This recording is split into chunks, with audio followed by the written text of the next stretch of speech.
The next bill on the calendar for the day is House File 3. The clerk will report the bill. House File number three on the calendar for the day, an act relating to elections, the fifth engrossment. I recognize the author of the bill, the member from Hennepin, Representative Greenman, to explain House File 3. Mr. Speaker and members, I'm grateful to be here today to present House File 3, Democracy for the People Act. And I'm hoping, given our last three bills went so quickly, that this one will also go quickly. This is a comprehensive democracy legislation that invests, protects, and strengthens Minnesota's best traditions of voter participation, sound election administration, transparency in government, and grassroots people-powered democracy. This package of common sense solutions rests on the simple premise that our state works best when Minnesota voices are at the center of our democracy. All Minnesotans, Black, Brown, Indigenous, White, Metro, Greater Minnesota, suburban, rich, poor, Democrats, Republican, Independents, and folks with no party at all. Minnesota voters, not corporations, not foreign influences, not outside forces, are at the center of our democracy. This bill responds to the urgency of the moment and the overdue work in Minnesota to strengthen our voting, our campaign finance, and our disclosure laws to empower Minnesotans and strengthen our elections. In the last few years, we've seen our democracy tested in unimaginable ways. A global pandemic, a violent insurrection at our nation's capital, a rise and an influx of dark money, the rising climate of disinformation, rhetoric, and fear, and foreign meddling in our elections. And year after year, we've continued to see these problems grow. But the fact is, Minnesotans are invested in our democracy. In 2022, the first election since January 6th, with democracy firmly on the ballot, 2.5 million Minnesotans showed up from across the state, turned out not just to participate in our democracy, but to protect it.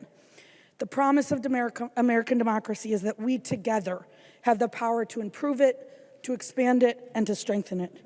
And we are here today with a bill in front of us that acts. It acts to strengthen the voice of voters, of Minnesotans in our democracy. The three articles in this bill are a comprehensive effort to do that.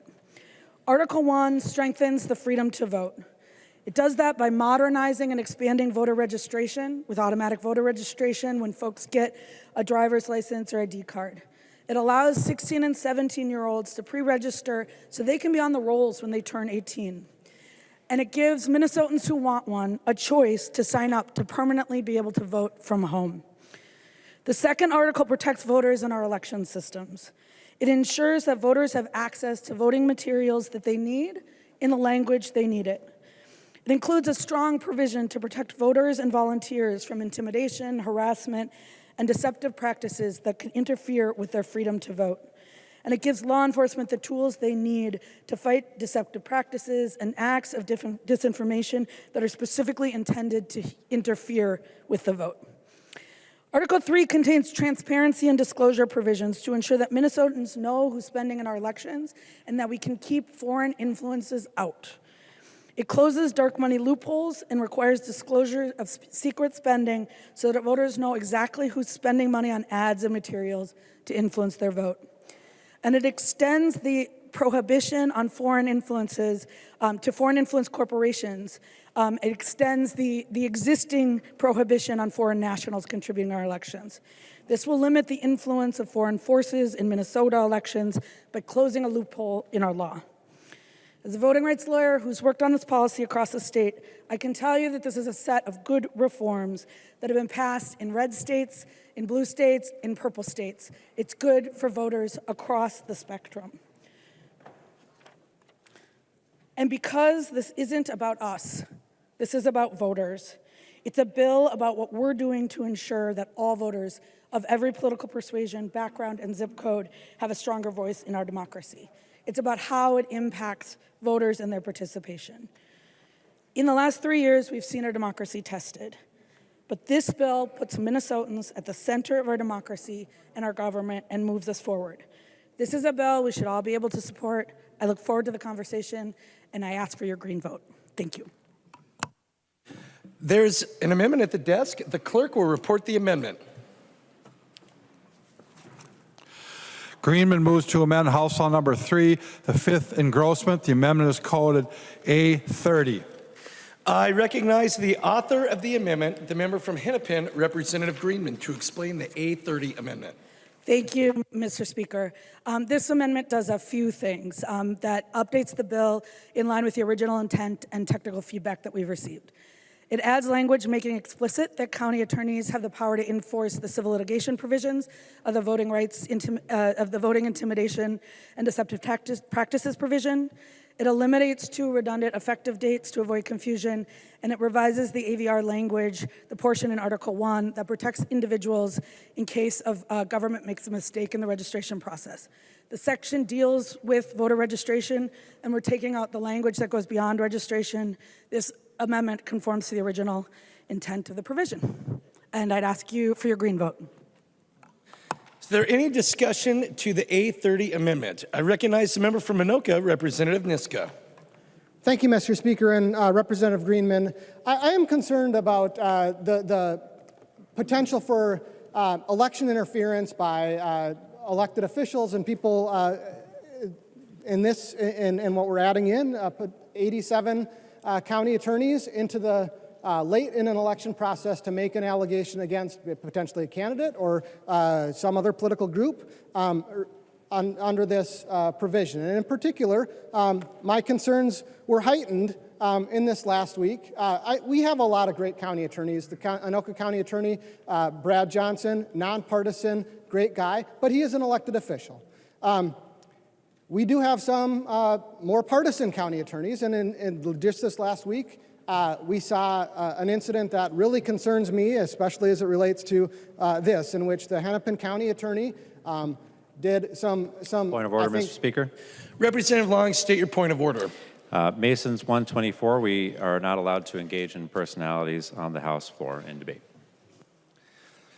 I'm going to defer ruling on this point of order, but Representative Niska, I will give you back the floor. I ask that you refrain from engaging in personalities and that you confine your remarks to the question before us, which is the A30 amendment to House File 3. Representative Niska. Thank you, Mr. Speaker, and I think it's very important that we, as we consider whether county attorneys should be given, all 87 of our county attorneys are given additional enforcement authority, that we consider very carefully, especially in light of recent events, whether that is a good idea. And in particular, we saw a county attorney just this last week in a press conference lambasting the governor and the attorney general of the same political party, and the lead argument for why it was a bad idea was Representative Long, state your point of order. Same point of order as before, Mr. Speaker. Masons 124, we cannot engage in personalities in debate, and I would ask that members refine their remarks to the amendment at hand. Representative Long, could you please explain what it is about Representative Niska's remarks that you feel is violating our rules? Sure, I would be happy to. When we were talking about individual personalities, individual characters, that is not the subject of the debate before us, which is an amendment to a bill, the A30 amendment brought by Representative Greenman. Representative Niska, please refrain from discussing the personalities of individuals and confine your remarks to the A30 amendment to House File 3. I will give you one more opportunity, Representative Niska. Thank you, Mr. Speaker. My comments are directly to lines 1.7 and 1.8, and to the officials that the amendment is empowering to do that, and to recent, within the last week, historical evidence about that should cause us to be very gravely concerned. And Mr. Speaker, I hope that on the House floor we are able to discuss whether what the implications are of the amendments, and in particular how they might play out in the real world in light of evidence that we see in the real world about whether those things are a good idea. And so my question to Representative Greenman, if she will yield, would be whether— Representative Greenman will yield to a question. Representative Niska. Thank you, Mr. Speaker. My question to Representative Greenman is, please help me satisfy or allay my concern that all 87 of the county attorneys across the state of Minnesota will not use the additional power that they have been given to interfere in Minnesota elections, for example, by suing candidates or suing political groups on the eve of an election, even for something that after the election might be dismissed, but interfere in the election in that way. Thank you. I recognize the member from Hennepin, Representative Greenman. Thank you, Mr. Chair. And, you know, it's interesting. I wasn't expecting this to be the thing that I heard from your side about. I actually got some questions when I was talking to folks about why they weren't included to folks across the aisle.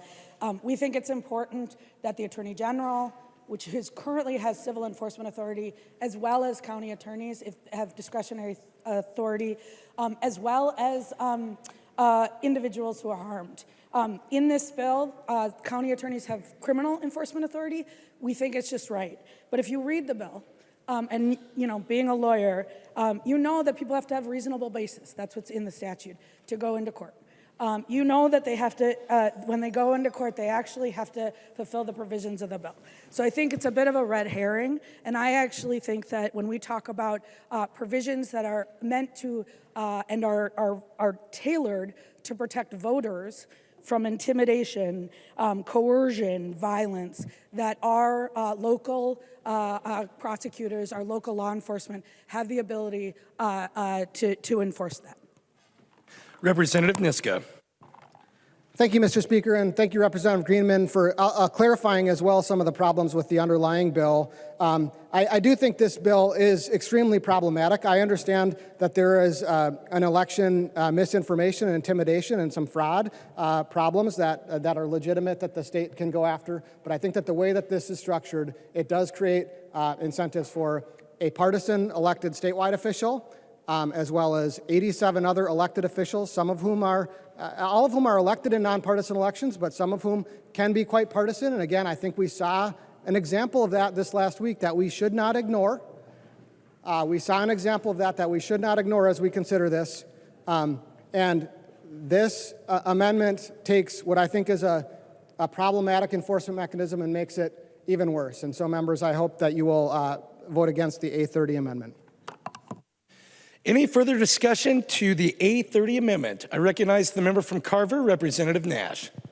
Thank you, Mr. Speaker. I would urge a no vote on this, as Representative Niska said, because it does effectively create another group of people who, if they chose to be partisan, and many do, could effectively become an agent of change for the outcome of an election. And you know, I'm not going to push it to the point where I get ruled out of order for personalities, because Representative Niska was well within his rights, but I do think that this is problematic. I don't want to go down this road, Representative Greenman. I think that, you know, we saw one very prominent event recently, and I would be flabbergasted if you didn't know what I was talking about, so I won't use the actual office holder of that, but Representative Niska is exactly right.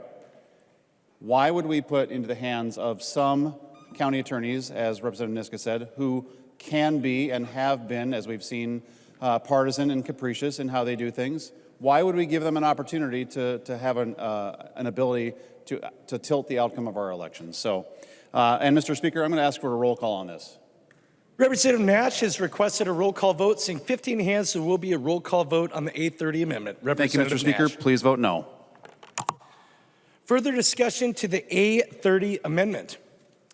I recognize the author of the amendment, the member from Hennepin, Representative Greenman. Thank you, Mr. Speaker. And the other thing I would note as we talk about county attorneys is, unlike us, county attorneys are attorneys who are bound by a code of ethics and actually can get sanctioned. So when I think about who I'm worried about enforcing our laws, I'm going to trust Kim. So I'd ask members to vote yes on this amendment and vote yes. Mr. Speaker. Representative Nash. I'm going to raise a point of order under Mason's 124. We do have ethics over here, Representative Greenman, and I'm hoping that you misspoke by that sideways comment, but we do have a code of ethics, and I think that's why we're standing up here saying that we don't want this to be in the hands of some who, as we have seen in the news, become partisan. So we do have ethics, and Mr. Speaker, I would ask you to at least comment on this, because by saying that at least my side doesn't have ethics, I'm personally offended. Thank you. Representative Nash, would you please cite the rules and customs that you believe? Mr. Speaker, I rose under a point of order under Mason's Section 124 personalities. By saying that we do not have ethics, you are impugning our motives. I'll remind members to avoid personalities and that it is not allowable to arraign the motives of a member. Is there any further discussion to the A30 amendment? Seeing none, the clerk will take the roll on the A30 amendment.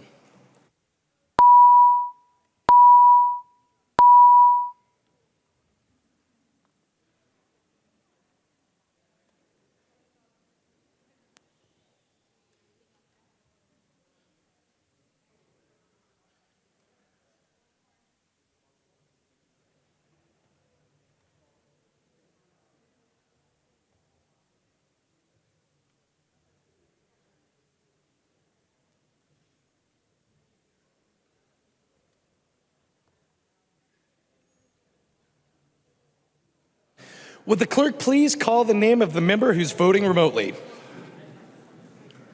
Hassan. Here we go. Hassan votes aye. Hassan votes aye. The clerk will close the roll.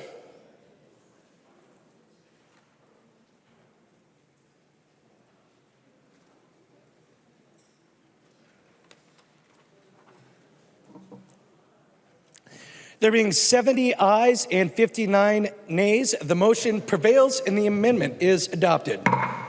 There's an amendment at the desk. The clerk will report the amendment. Torkelson moves to amend House Law Number 3, the 5th, and Grossman as amended. The amendment is coded A22. I recognize the author of the amendment, the member from Brown, Representative Torkelson, to explain the A22 amendment. Thank you, Mr. Speaker and members. The A22 amendment deals with a small but very important portion of this bill regarding express advocacy. For those who wonder kind of what that's all about, it's all about free speech, honestly. The Supreme Court has ruled that the Constitution protects an individual's right to free speech and to privately associate with an organization that shares its beliefs, and do that anonymously. That's the decision of the Supreme Court, of the highest law of the land. Express advocacy language in this bill changes things so that the lines that are drawn regarding independent expenditures and the political advertisements that they present now will not, instead of having the magic words that actually define clearly what's allowed and what's not allowed, we now have nebulous language that's going to make it very difficult for those that produce these speeches as a matter of free speech to express themselves. While I would like very much that this be removed from the bill, we're not offering that amendment, but we are offering an amendment that would actually soften things a bit by making sure that it's not impacting free speech year-round. We are going to, with this amendment, we would restrict it to the 60 days before an election and 30 days before a primary election. This will, at least to some portion of the year, protect the free speech of these individuals. Thank you, Mr. Speaker. Further discussion to the A22 amendment. I recognize the member from Hennepin, Representative Greenman. Thank you, Mr. Speaker. And thank you, Representative Torkelson, for letting me talk about this important bill. What this provision does is it applies to Minnesota the federal express advocacy standard that currently exists in federal law. That's actually been in federal law for 20 years. It's been litigated up and down, and I don't think you want to hear a campaign finance lawyer talk about the litigation. What I will say is it is the law of the land federally. It is in most states. And what it does is say that if you are an independent expenditure and you're required to disclose under Minnesota law because you say vote for or vote against, you have an ad that is so clearly a campaign contribution. What this says is if you don't say vote for or vote against, but it is susceptible to no other reasonable interpretation other than that, you also have to disclose. This is just closing a loophole about the money that's being spent outside of reporting, that's being spent across the state. And when you talk to Minnesotans, when I talk to Minnesotans, they talk about the flood of money. They talk about the flood of dark money.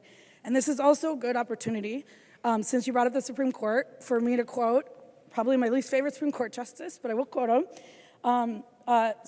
Justice Scalia said that requiring people to stand up in public for their public acts fosters civic courage, without which democracy is doomed.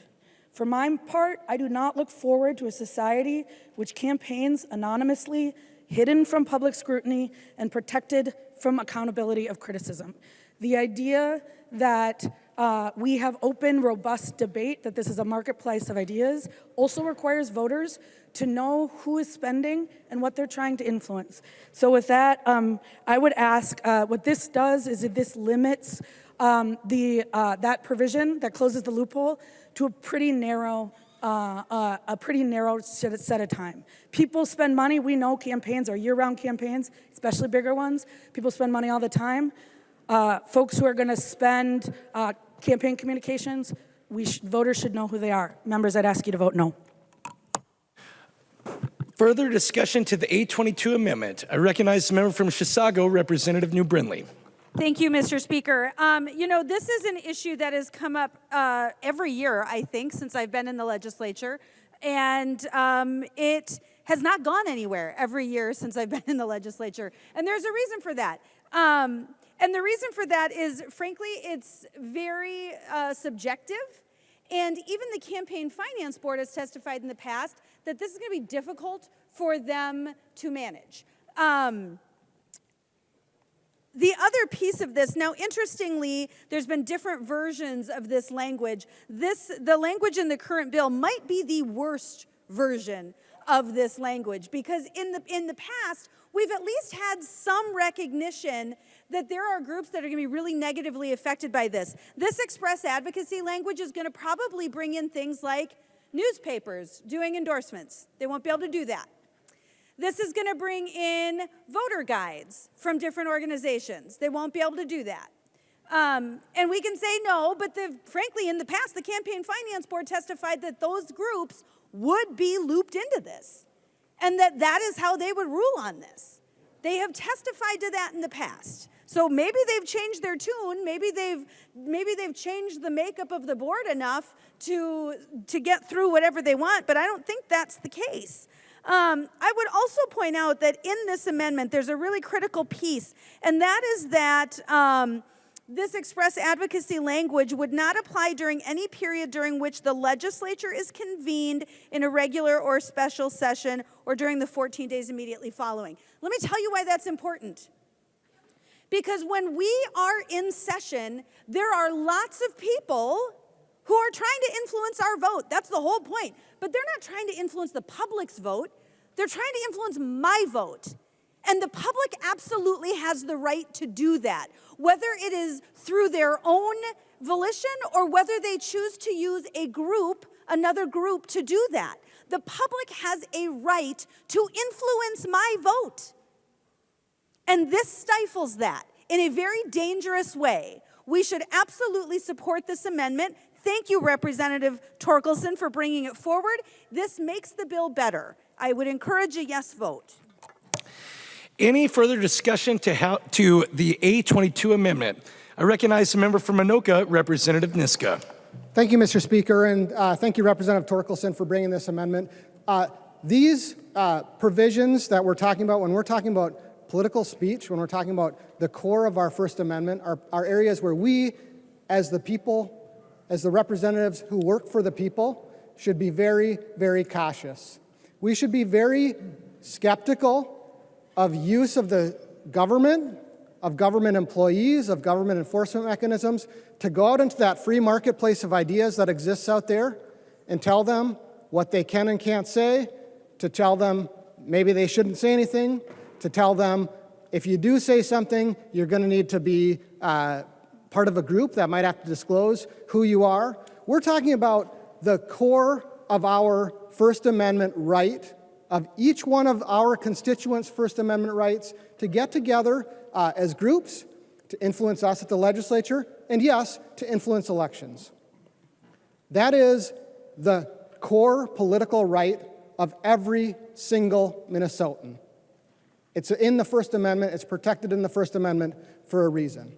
And so as we're talking about regulating speech about legislation, or regulating speech about elections, we should be very careful, and thank you, Representative Torkelson, for going back to the importance of bright lines. We should be very careful to draw bright lines instead of fuzzy lines. And Representative Greenman, thank you for pointing out that this is the federal standard. As a fellow lawyer who dabbles some in campaign finance law, I'm sure you also know that there are multiple times in which the Federal Election Commission, which enforces the federal standard, 6 election lawyers, 6 of the most qualified election lawyers in the country, when they are trying to apply that federal standard after the fact, after people have spoken, have exercised their First Amendment rights, after the fact, those 6 highly qualified election lawyers split 3-3 on whether something meets this federal standard or not. Because it is a multi-factor balancing test that's decided after the fact by government bureaucrats. So we should be very careful about putting those kind of fuzzy lines into our laws when we're talking about the rights of the people to speak, the rights of those in the marketplace of ideas to speak about ideas and then try to hold us accountable as the people who work for them. They don't work for us. We work for them. So we in this body should not be telling them, hey, maybe you don't want to speak. Maybe you don't want to speak about legislation. Maybe you don't want to speak about legislators. We should be very, very cautious about doing that, because the core of the right of the people to participate in our form of government is their right to participate in the free marketplace of ideas, and we shouldn't be trying to chill that by having a fuzzy multi-factor balancing test that they have to think about whether 2 or 3 years in the future the members of the Campaign Finance Board, a majority of the members of the Campaign Finance Board will decide that the multi-factor balancing test weighs in favor of that they should have disclosed and filed a committee when their group of neighbors got together, or their community group got together and chose to engage in their core First Amendment right that all of us as Minnesotans, that all of us as Americans have to speak on fundamental matters of public policy and to speak and participate in our election process. So thank you, Representative Torkelson. This does make this provision a little bit better. It's still not as good as current law, frankly. It does make it a little bit better, and so I hope members will support it. Thank you. Further discussion to the A22 amendment. I recognize the author of the amendment, the member from Brown, Representative Torkelson. Well, thank you, Mr. Speaker, and thank you, members, for your support of my position. It's clear that there are First Amendment rights. It's clear that these definitions should also be clear. We should have bright lines so that people know when they've crossed the line. You know, there's a speed limit that says 55 miles an hour. It doesn't say, well, if it's, take your chances, it's 55 or it's 65. In this case, it's clear language is what's permissible and what's not permissible. You've already heard from others how difficult it is to enforce this sort of language that's in this bill and makes the lines fuzzy and invites court action, frankly. I think it's popular knowledge that this will probably be challenged in the courts. We'll be spending state money trying to fight it, and we will have a great challenge trying to clarify something that is so ambiguous. Please vote green on the amendment. All those in favor of the A22 amendment, please say aye. Aye. Those opposed, please say no. No. The motion does not prevail and the amendment is not adopted. There's an amendment at the desk. The clerk will report the amendment. Torkelson moves to amend House Law Number 3, the 5th engrossment as amended. The amendment is coded A23. I recognize the author of the amendment, the member from Brown, Representative Torkelson, to explain the A23 amendment. Mr. Speaker, the A23 is another attempt to fix this problem in the bill, and this time we would eliminate express advocacy and replace it with the language regarding electioneering. Electioneering, at least, is something that's well defined. It's something that I believe if we had had bipartisan work in the Elections Committee and worked together, we could have come up with electioneering language that both sides of the aisle could live with. It has many of the same impacts as the language in the express advocacy portion of this bill and would make this bill just a little bit closer to being something that could be, potentially be, bipartisan if we were willing to work in a bipartisan fashion. Any discussion to the A23 amendment? I recognize the member from Hennepin, Representative Greenman. Thank you, Mr. Chair. Members, I would ask you to vote no on this amendment. It does two things. And a piece of the second thing I like. You took my electioneering bill and you put it in your amendment, and I appreciate that. And it has a loophole carve-out that I oppose, and I'll talk about in a second. But I hope when we get the elections omnibus bill, where this electioneering language is, that we can have that conversation, and I look forward to your support on that provision. Here's the reason that this is a bad amendment. When we're talking about, what we're talking about now is not preventing the folks who are spending from spending. What we're talking about is disclosure. All we're talking about is saying, with the express advocacy provision, if you are running an ad that clearly identifies a candidate and uses the words of express advocacy, or when taken as a whole and with limited references to external events, can only be interpreted by a reasonable person as containing advocacy of an election or defeat of one or more clearly identified candidates, you have to file with the Campaign Finance Board and disclose. That's all we're talking about. Voters have the right to know who is spending money in our elections. That's what this does. I would also say on the second provision, on the electioneering provision, which involves a much broader set of communications that are currently not being disclosed at all. Those broader set of communications issue advocacy. What the electioneering provision does, and I appreciate the opportunity to talk about it, is that this is usually when we see like last minute, late breaking, right before the election drops. If it clearly identifies a candidate, if it's targeted towards that constituent and it's a candidate within 30 days of a primary or 60 days of the election, you have to disclose. But what this bill does, and what this amendment does, is say, if we happen to be in session, you don't have to disclose. If there's an ad targeting, if you're a candidate, if there's an ad targeting you, the 60 days or 30 days before the election, to your constituent, and we happen to be in legislative session, voters don't have the right to know who's doing that, who's spending. Members, I would ask you, currently in this bill is the express advocacy provision. The electioneering provision is in our omnibus bill. These are both really important provisions for ensuring that Minnesotans know who is spending money to try to influence their vote. Members, I'd ask you to vote no on this provision. Further discussion to the A23 amendment. I recognize the author of the amendment, the member from Brown, Representative Torkelson. Well, thank you, Mr. Speaker. This amendment clearly improves the bill. Please vote green.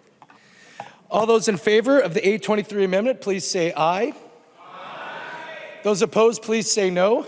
No. The motion does not prevail and the amendment is not adopted. There's an amendment at the desk. The clerk will report the amendment. New Brindley moves to amend House Law Number 3, the fifth engrossment as amended. The amendment is coded A27. I recognize the author of the amendment, the member from Chisago, Representative New Brindley, to explain the A27 amendment. Thank you, Mr. Speaker. This amendment is actually very simple. There is a provision in the bill that will register minors to vote, 16 and 17-year-olds, to be able to pre-register to vote. This amendment will simply prevent that pre-registration for minors who have committed a felony. 3 weeks ago, on the House floor, I noted a memo. I had just literally, while we were sitting on the floor, I read a news article about a memo from Hennepin County Attorney Mary Moriarty. And in that memo, she noted changes that she was making to juveniles being... Point of order, Mr. Speaker. Representative Long, state your point of order.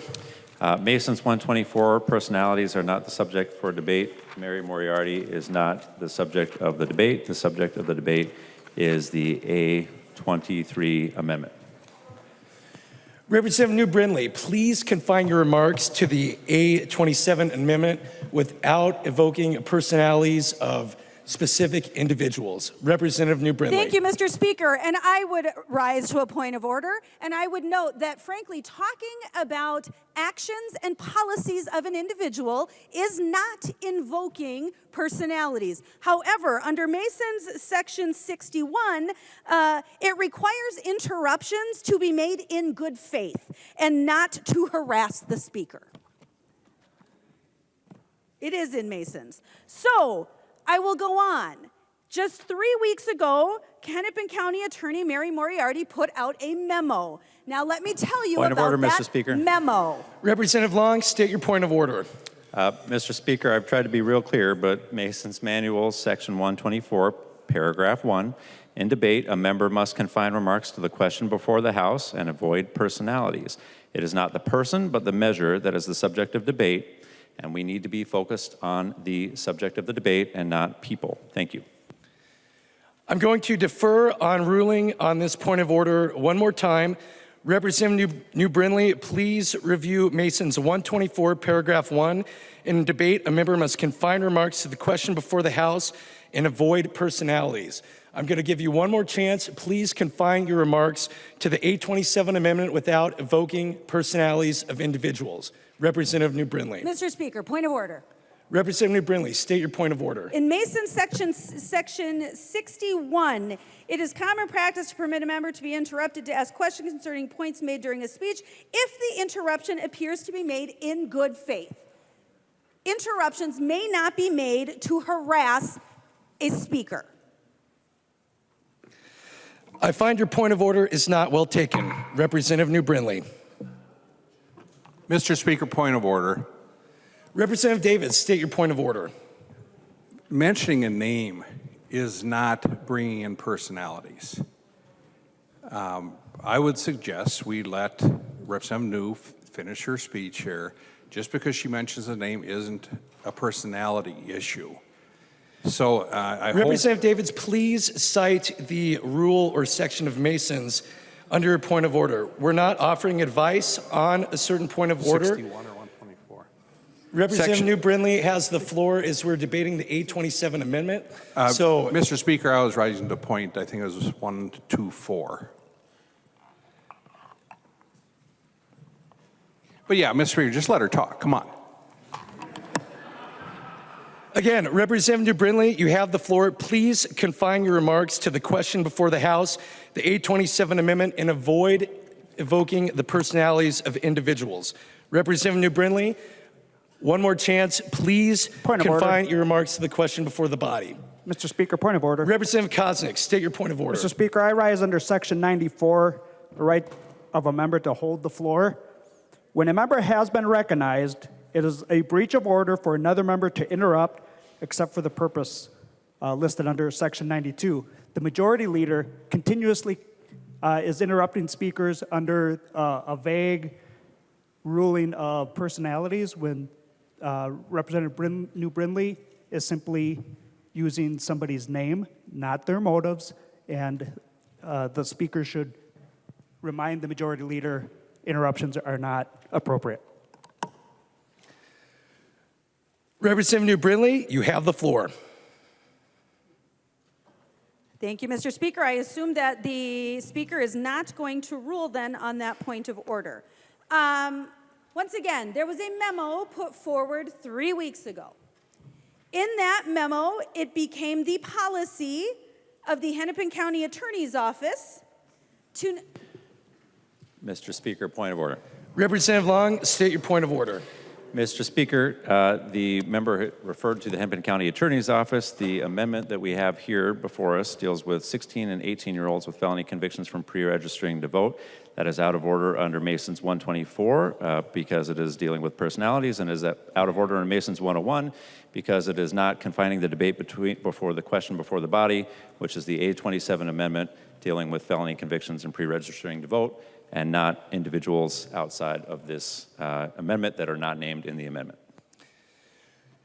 I will request advice on this point of order. Representative New Brindley, perhaps if you could lay a foundation for your remarks and why this is important to the 827 amendment. Thank you, Mr. Speaker. As it turns out, that's what I would do if I was given an opportunity to speak. But I have yet been given an opportunity to speak. This is, honestly, folks, I'll tell you what, we can do this all night long. The irony, of course, on this amendment is that I was going to speak to it and withdraw it. But I think now, Mr. Speaker, I will ask for a roll call on this amendment. Representative New Brindley requests a roll call vote on the 827 amendment. We are still under advice on Representative Long's point of order that your remarks are out of order under Mason's 124. Representative New Brindley, if you have advice to offer. Thank you, Mr. Speaker. This is directly related to the policy regarding juveniles. And this, the point that I am trying to make is directly regarding policy regarding juveniles and relates directly to the bill as it relates to registering juveniles to vote. These are not hard dots to connect. Any further advice? I recognize the member from Stearns, the Minority Leader, Representative Damuth. Mr. Speaker, advice to you as you decide to rule on this. The behavior in this chamber is unacceptable. We have a member that is trying to explain and lay a foundation for an amendment to a bill that the majority clearly has the votes and intends to pass. We have every right to have our member be heard, to lay the foundation, and to set that up for a vote, which we are now going to have a roll call on. Mr. Speaker, I ask that you would take my advice. Have it well taken. Thank you, Mr. Speaker. I'm going to defer ruling on Representative Long's point of order. Representative New Brindley, please build a base for how your remarks are relating to the A27 amendment. Representative New Brindley. Thank you, Mr. Speaker. Interestingly, I'm not really sure how to build a case when I am not able to reference a memo, when I'm not able to reference the policy of an office.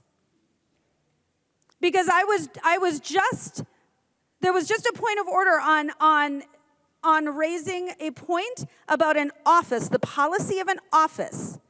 And I'm going to be very clear that that's what I'm saying here. This is the policy of an office. Not talking about a person, I'm talking about an office.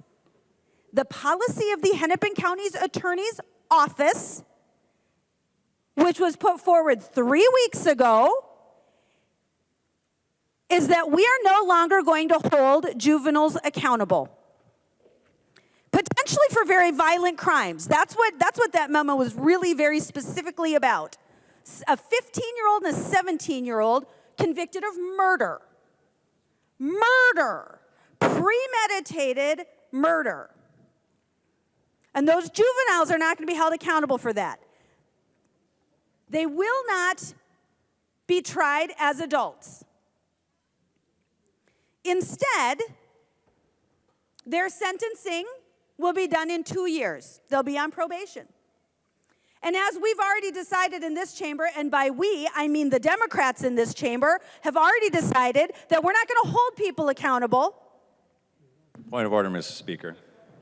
Representative Long, state your point of order.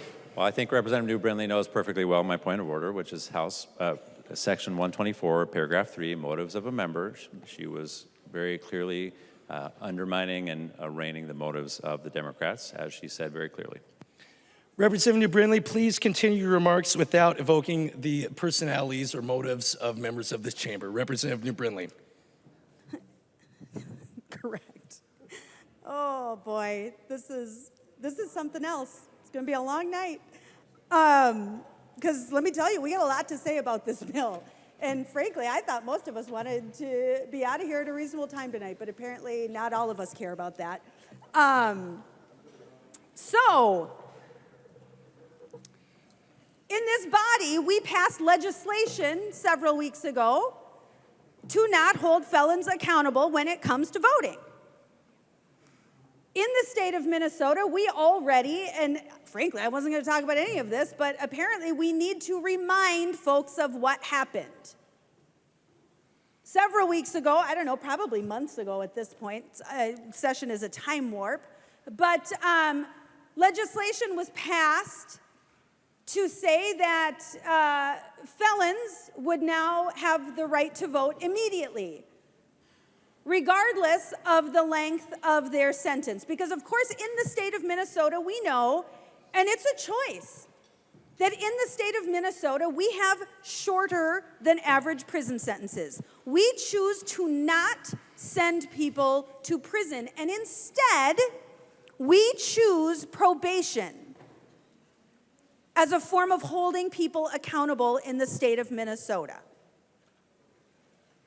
So for a lot of us, particularly when it comes to violent crimes, like the violent crime of murder that I referenced from these juveniles just a few weeks ago, we actually don't think that's a great policy. We actually think that is a lack of accountability. And now, we're also going to register these folks to vote immediately. Immediately. And these juveniles will immediately be registered to vote and eligible with no accountability. With no accountability. That's where we are. And so this amendment is really quite simple. Like I said, ironically, I was going to speak to this and withdraw it. Because, frankly, I know we're not going to take the amendment. I didn't feel the need to belabor this point, ironically. But here we are. And so, boy, I sure hope folks have something to say about this amendment and the lack of accountability we've got. But the reality is, we are already choosing in this elections bill, in this underlying bill, to pre-register a ton of people to vote. Regardless of whether they ever intend to vote, we are flooding the voter rolls with new people. And I think it's reasonable to say that we should exercise a little caution with some folks. My guess is, frankly, a lot of these folks never intend to vote. But now we're going to say these juveniles convicted of felonies, maybe we should at least put a pause on that. Maybe we should at least put a pause on that and say when those folks have served out their time, they can register to vote just like everybody else. Everyone has the right to register to vote when they are eligible voters. But that's not what this does. And I want to be clear about why that's a big deal and why that's a big deal for folks who are involved in elections. So voter rolls are public data. When you register to vote, that is public data. And anyone in the state of Minnesota can go to the Secretary of State's office and purchase that. I did it several years ago on a CD-ROM. Now, frankly, that data, you still have to be able to translate that data, and it's above my head, frankly, the technology behind it. But anyone in the state of Minnesota can purchase that data. And frankly, it's not very expensive. I think when I purchased it several years ago, it was like $45. It was cheap. I don't know what the price is today, but it's cheap. That data is available to everyone in the state. But here's the trick of it. For people running elections, unless someone is registered to vote, you don't have access to their personal data. You don't have access to their information. You don't have access to their home address. You don't have access to email addresses or phone numbers or whatever information is going to be made publicly available. You don't have access to that until they are registered to vote. Or, frankly, until you purchase that for ungodly amounts of money from a third-party vendor who's willing to sell anybody's data. which we should also be very concerned about. However, when we flood the voter rolls with all these pre-registrations of 16 and 17-year-olds, when we flood the voter rolls with registration anytime somebody interacts with the DMV, anytime someone interacts with Health and Human Services, we are flooding the voter rolls with data. And in fact, by registering 16 and 17-year-olds in the state of Minnesota, that means we are effectively registering every Minnesotan who matriculates into adulthood in this state. We are making public the data, that private personal data, names, addresses, age of every single person entering adulthood in the state of Minnesota. This is alarming. Now that's what's happening in the underlying bill. My amendment, again, so simple.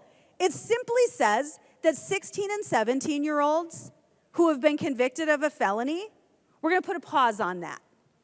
We're going to wait on that until those folks have worked out their sentence, and frankly, until they turn 18 years old. If they're a felon in the state of Minnesota and they're not in prison, as soon as they turn 18, they can register to vote.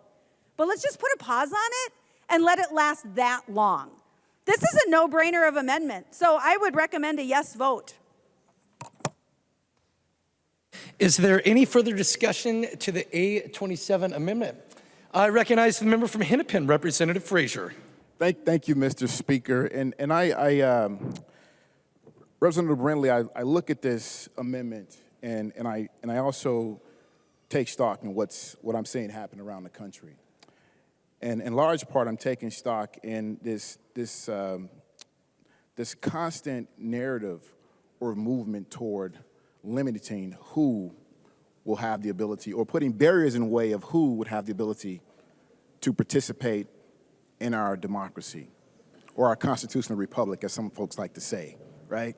Who's going to participate in this process, participate in the franchise to elect their representatives? And I'm seeing this movement against our young people that I don't really understand. I often say the youth will be our salvation. I say it all the time. For those that know me, they hear me say it. I tweet about it, put it on Facebook. I put it out there because I truly believe that. I'm a father and I have young people in my household, and I tell them all the time, you are the future and you will save us.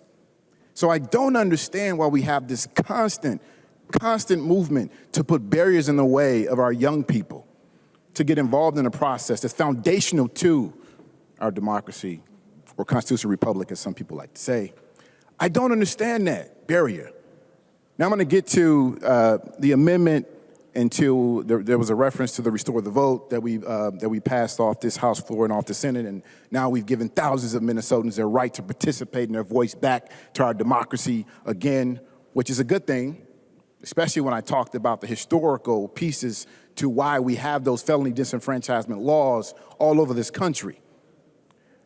What I say to this amendment is that there are no carve-outs in the Restore the Vote bill that we passed off this House floor and out of the Senate. There should be no carve-outs to our young people. There should be no barriers put in place to our young people to prevent them from participating in this democracy, or constitutional republic, as some of you all like to say. Do not put barriers in front of our young people that want to participate and have their voices heard.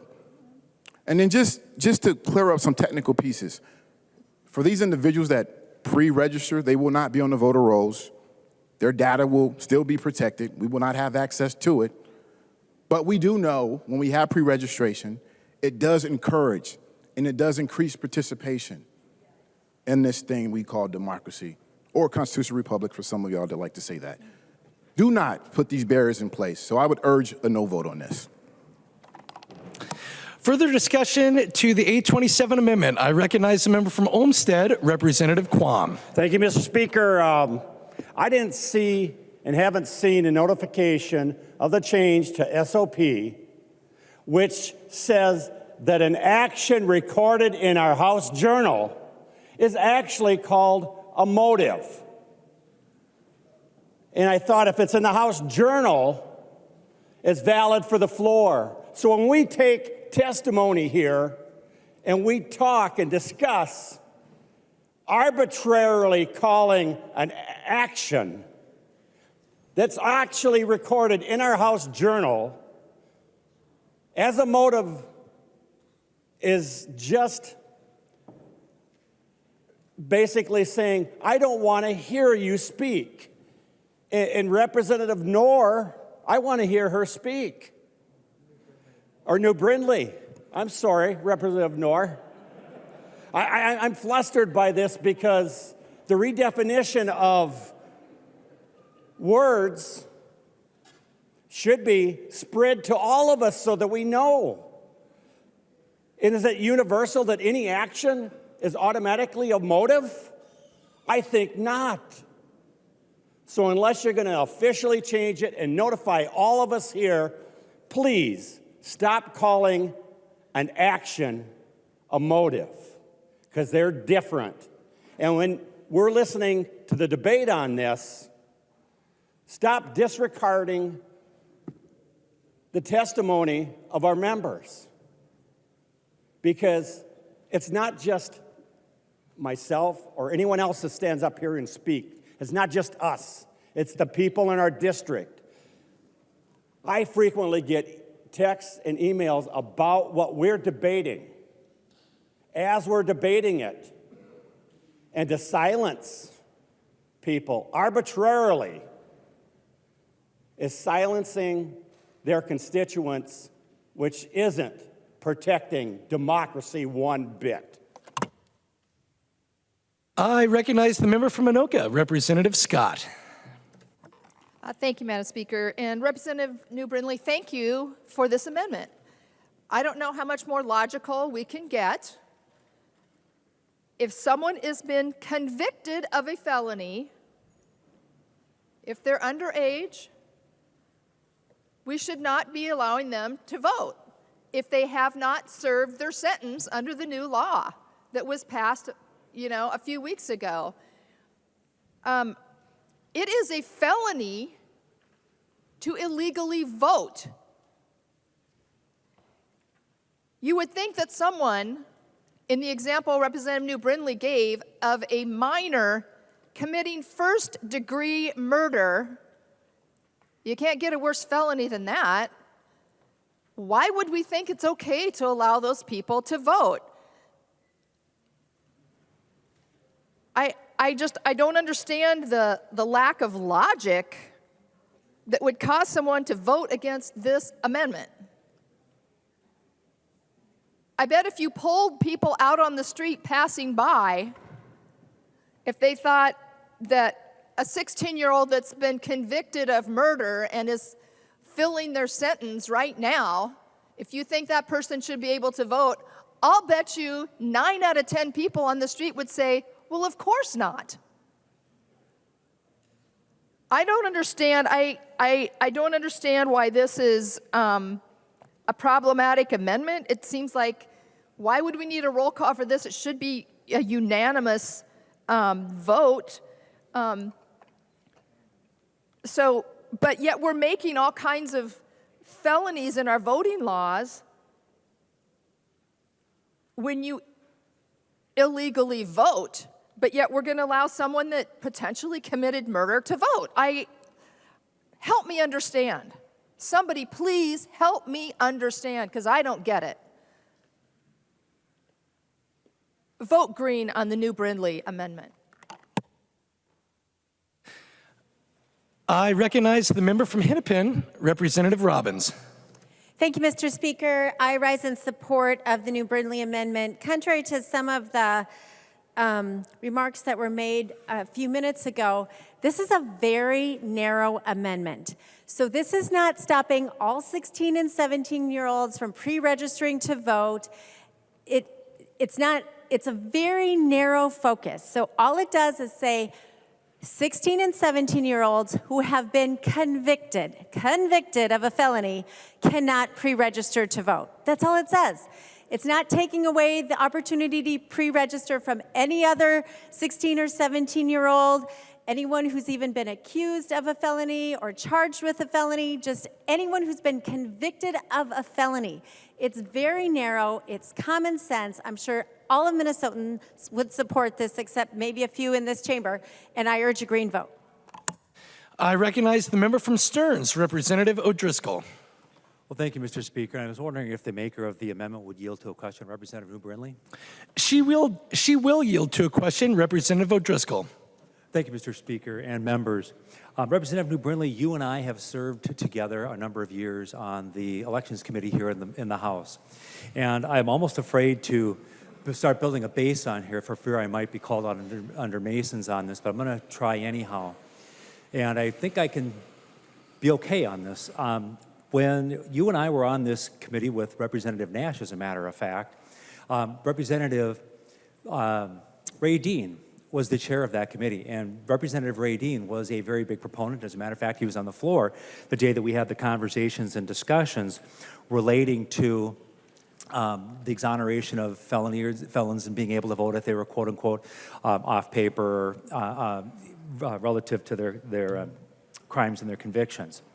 And I know that he was very concerned about the confusion that could have arisen as a result of the conversations that people were having, and should I be able to register to vote and shouldn't I? And we had folks who talked about individuals who might have been charged.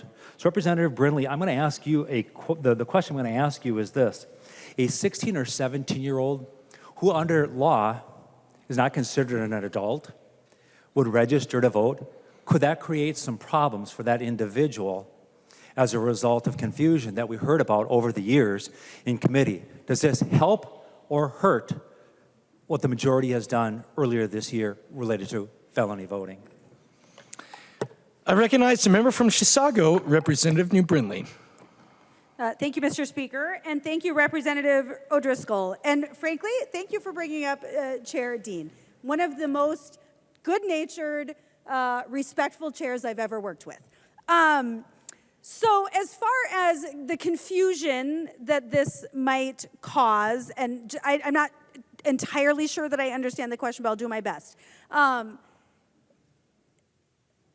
If this goes into law, and presumably it will, all 16 and 17-year-olds will be registered to vote. Now, as I believe it was Representative Frazier indicated, that won't be public immediately, and that's true. Their information will not be public immediately. It will be made public the day they turn 18 years old. That information is public the day they turn 18 years old. So every single person who becomes an adult in the state of Minnesota will have their personal information made public on the day that they turn 18 years old. Of course, I think that, to your point, to confusion, certainly when 16 and 17-year-olds hear, oh, hey, they're registering me to vote, I can imagine some confusion with that. I can imagine some confusion with a 16 or 17-year-old saying, oh, hey, they just passed a law that I'm registered to vote now. And they might want to show up at the polls and vote, and maybe they get to the poll and they say, oh, I'm not on the list, I guess, but they told me that I'm being registered to vote now. So, hey, my mom's here and she'll vouch for me, because we can vouch too. We can just vouch for each other if we live in the same precinct. So it doesn't have to be your parent. It could, let's say it's a 17-year-old and they're with their buddy who is 18, and their 18-year-old buddy is in the rolls, but their 17-year-old friend is not yet in the rolls, but hey, they know that we're registering them to vote now, so they should be there. Yeah, I can see how that might cause some confusion and some inadvertent problems with young people at the polls and that 18-year-old friend vouching for their buddy. Yes, I can absolutely imagine that this would cause some confusion. Representative O'Driscoll. Well, thank you, Mr. Speaker. And Representative Brindley, thank you for the explanation, because I view it very similar to the way that you do. As a matter of fact, something that could be very confusing, and I mentioned on the House floor, that from time to time when I go to vote, because of my family's national origin, and having punctuation in my name that I oftentimes am not able to be easily found in the voter roll. And it makes the people in my district and at the poll very uncomfortable because it's like, well, we know who you are. We grew up with you. We watched you grow up from little on. What do you mean you're not in there? You're our state representative and you were our mayor before then. It's like, what's going on here? And the Secretary of State and I have had some conversations on that. I hope I can say Secretary of State that I didn't violate any rules by saying that. But he and I did have a direct conversation on a couple of occasions on that. And so here's the other thing that I find kind of interesting. So if I'm a 16 or 17-year-old, I'm kind of confused, maybe just got my driver's license. What happens if I'm emancipated? Now I believe that I can go ahead and vote because I had been registered when I was 16 or 17. Emancipated means that the law now views me as 18 years of age. I go in there and I say, well, Representative O'Driscoll was on the House floor, and he talked about how the fact that his name didn't show up in the polling books, maybe that's why my name didn't show up in here. Are we actually looking for more problems, or are we solving more problems? I think we're creating more problems that will be worked out in the courts, unfortunately, and at the expense of the taxpayers to try to defend laws that really we don't have to be creating or making available here today in this chamber. So, members, the New Brindley Amendment is a common sense amendment, a green vote, and it's going to be on a roll call. And again, Representative New Brindley, I really remember when you said, you know, I was going to offer, discuss, and withdraw, but apparently there is some angst on this, so we're going to kind of find out where people stand on confusion with minors today. So I thank you for offering the amendment, and I encourage a green vote on the New Brindley Amendment. Thank you, Mr. Speaker and members. I recognize the member from Dakota, Representative Koznick. Thank you, Madam Speaker. Members, I think this is a well-found amendment to limit pre-registration to those that aren't felons under the fact that find the other. When you're 16 or 17, you don't have an actual regular driving license. You have a provisional license. And you have a provisional license to make sure that you are able to drive responsibly. And I had it up here, but here I do have it here. If you, and I actually ashamed to admit this, but from experience, when I was a young driver, I wasn't a very good driver. And I went over the speed limit a couple times, got tickets. My parents were not pleased at all. I had a little fender accident with another driver, passing them on the right side of the road. I was not a very good or responsible driver. And I got this letter from the Department of Motor Vehicle Services that if I had another moving violation because I had a provisional license as a 16 or 17-year-old, that I may get my license suspended and revoked.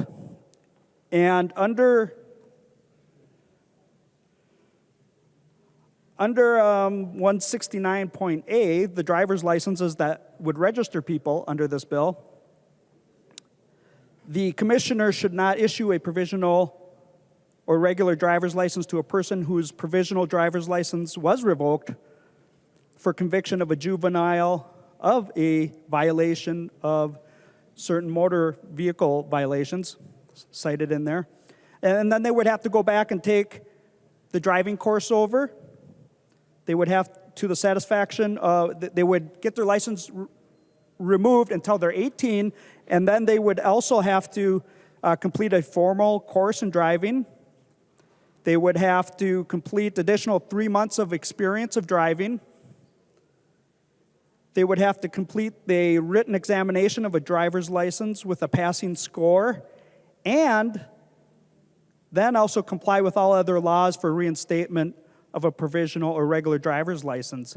And so when you're 16 or 17 and you have a provisional driver's license, this amendment makes sense that if you've also committed a felony, maybe we should tap the brakes. If we don't trust them to be on the road and they've committed a felony, maybe we should just pause here. We're not taking their right to vote away because they can't vote until they're 18, but this is just a common sense provision amendment that taps the brakes and says, we're not going to register you to vote based on your other violations as serious as a felony. And so, members, I think it's quite important that this simple provision be put in there and that we are debating it. Previously, there was a little skirmish on the House floor about the procedures that we operate under, but we should be here. Members have a right to debate the bills. They have the right to do that without being interrupted. And I'm glad we're having this further debate about that, and I hope that we can continue to have a debate about the A27 amendment and this bill without being interrupted, and to have a full and honest debate about it and not interrupting repeatedly speakers. So I hope that that part is now understood, and we can do the business of the Minnesotans and have a good debate. But 16 and 17-year-olds that have a provisional driver's license and commit a felony shouldn't be allowed to automatically be registered to vote until they get their orders, everything in order in their life there. So thank you, Representative New Brindley, for bringing this amendment. I hope that we will find this in good order and all be supporting common sense and upholding the integrity of our elections is really what this does. Representative New Brindley, Representative Greenman, we've talked a lot over the years as you've worked on this bill that part of voting laws should be bipartisan and should uphold the integrity and confidence of our elections. But when you have felons being that aren't even yet of age to vote, we shouldn't be registering them to vote. I recognize the member from Martin, Representative Olson. Thank you, Mr. Speaker. And to everyone in the room who doesn't quite know this, I spent a number of years as a social studies teacher, and my job as a social studies teacher was to get students prepared to vote when they turn 18, much like what I believe the intent of this original portion of the bill would be. You have 17, 16-year-olds getting pre-registered to vote. That's in order to prepare them for their future civic duties, all the things that I was attempting to teach my students to be good citizens. But let's be real here, members.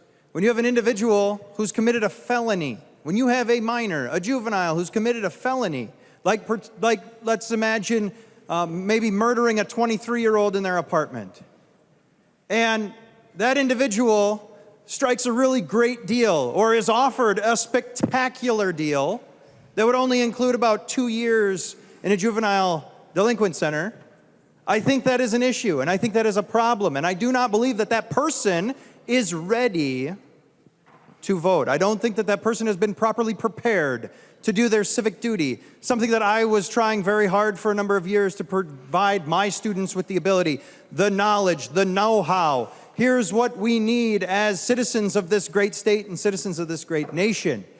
You should be prepared. We need to prepare our students to do this, but in no way, shape, or form should an individual who has a felony charge, who has been charged with this felony. We're not talking about someone who doesn't. We're not talking about a 16-year-old who is going through their junior year. They just started junior year and they're excited because there's the winter formal. We're not talking about that person.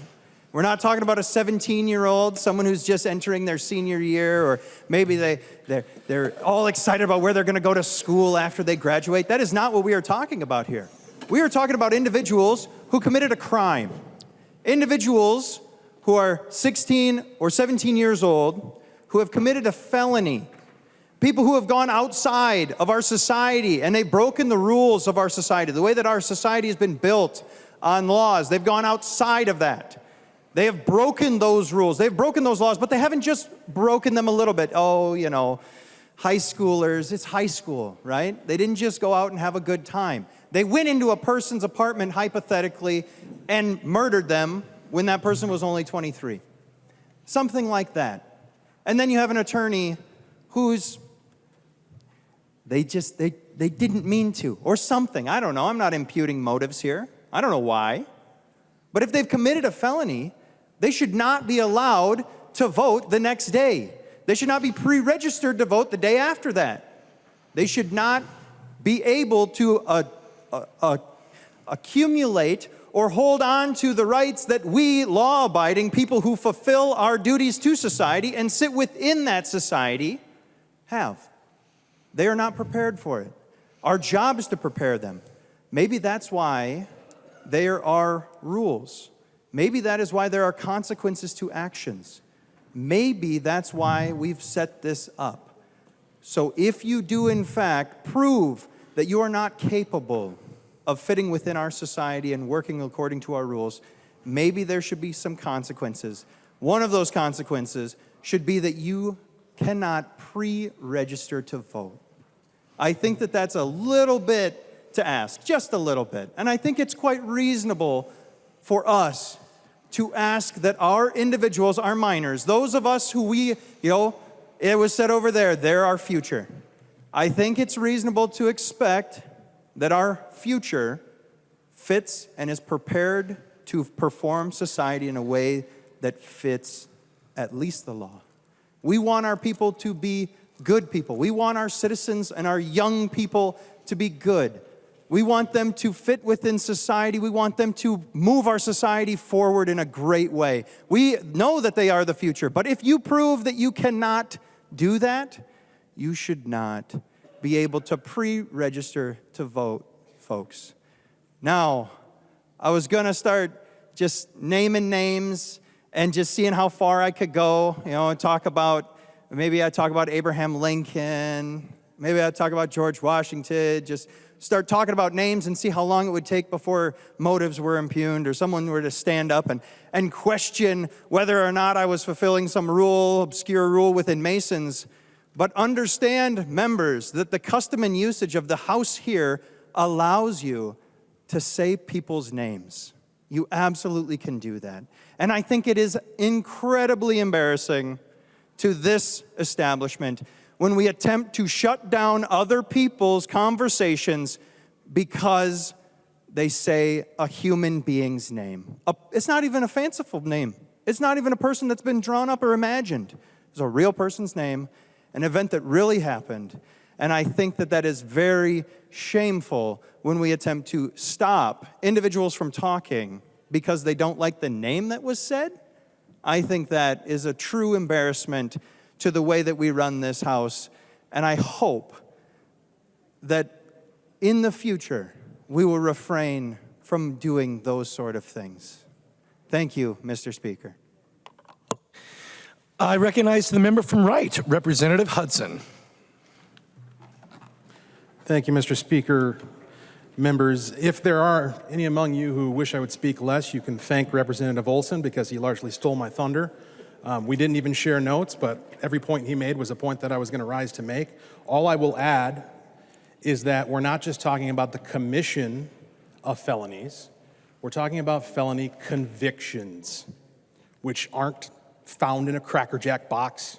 You don't trip and fall and get up with one. We have an entire process that is very well thought out, that is very well adjudicated, that sometimes results in a felony conviction, which means you have been found guilty beyond a reasonable doubt of violating the public trust in the most severe way we have to describe it on the books. So maybe, under those circumstances, maybe you shouldn't be able to pre-register to vote. What a horrendous consequence for, hypothetically, killing somebody in their own apartment. I mean, that's the thing. To the extent that we're going to make the argument that felony status is somehow being a victim, you've been victimized by being convicted. I don't know how that happens. I don't know how the moral math on that works, but that seems to be the way we're talking about it. To the extent that we want to ensure that we're not punishing people too much, I think we might be splitting hairs when we come down to pre-registration to vote. If we can't say that not being pre-registered is too much of a consequence for violating the public trust to the degree of a felony, I think we might have entered the realm of the absurd. Thank you.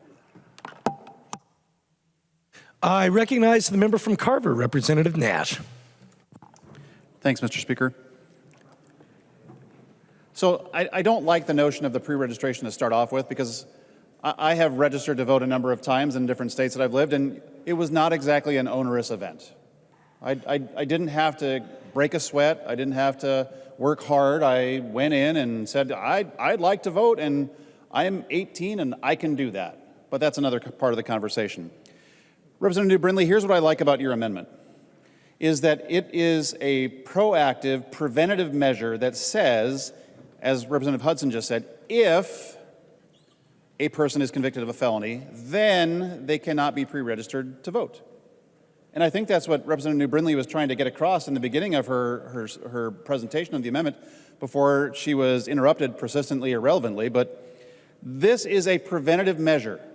Why would we not want to accept an amendment that was going to put into statute a provision that says if this person commits a crime, is convicted of the felony, and they happen to be under the age of 18, then we should not pre-register them? Wow.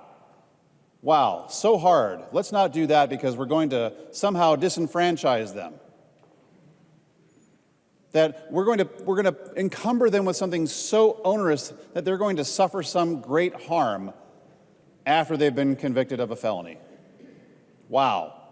Certainly, we don't want this amendment to go on, Representative Brindley. This is just, dare I say, well, I won't say it, but why would the majority not want to put this piece of guardrail into the bill? Is it because you don't want any edits to your bill? Because you think that it's so divinely inspired that this is the bill? Representative Brindley's amendment, as I had said, is really not, it's not a gotcha amendment. It's saying that if a person who, if this bill becomes law, and I really hope it doesn't, but if this bill becomes law and we're going to pre-register people who are under the age of 18 and they commit a felony, then we should not let that happen. Once again, wow. New Brindley brings another gotcha amendment. Good job. Why are we being so obtuse to the notion that if you're committing a felony and have been convicted of such, that you shouldn't have the benefit of being pre-registered to vote? You know, this is a very strange place, but I try to apply some logic to it. And I can't find the logic in denying this amendment. I can't. I've thought about it. To me, when I read this, as I was preparing for the floor today, I thought, well, this is a no-brainer. Of course we would put that on. If a person commits a felony, then, one, while they're still under the punishment phase or in jail, they shouldn't be able to vote. But you shouldn't be able to pre-register to vote if you've been convicted of a felony. Once again, wow. Perhaps one day I can sit down with some of you over an adult beverage or a cup of coffee and have you explain this to me, how you arrived at this offensive behavior that we're exuding over here, that you don't want to take this amendment. Because I'm not seeing it. Once again, this is a preventative measure. Because this will happen. We saw that it happened recently in Hennepin County. That this type of behavior did happen of people who were underage, and once they're convicted of this felony, now that the Attorney General will be prosecuting that case, if your bill goes into law, and once again I hope it doesn't, they can be pre-registered to vote. Huh, okay. Well, again, Representative Brindley, I appreciate the amendment.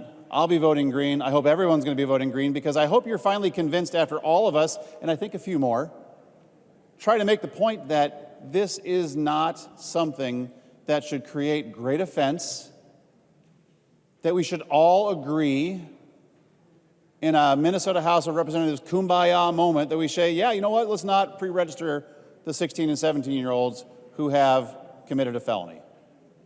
Members, vote green. I recognize the member from Hennepin, Representative Kraft. Thank you, Mr. Speaker.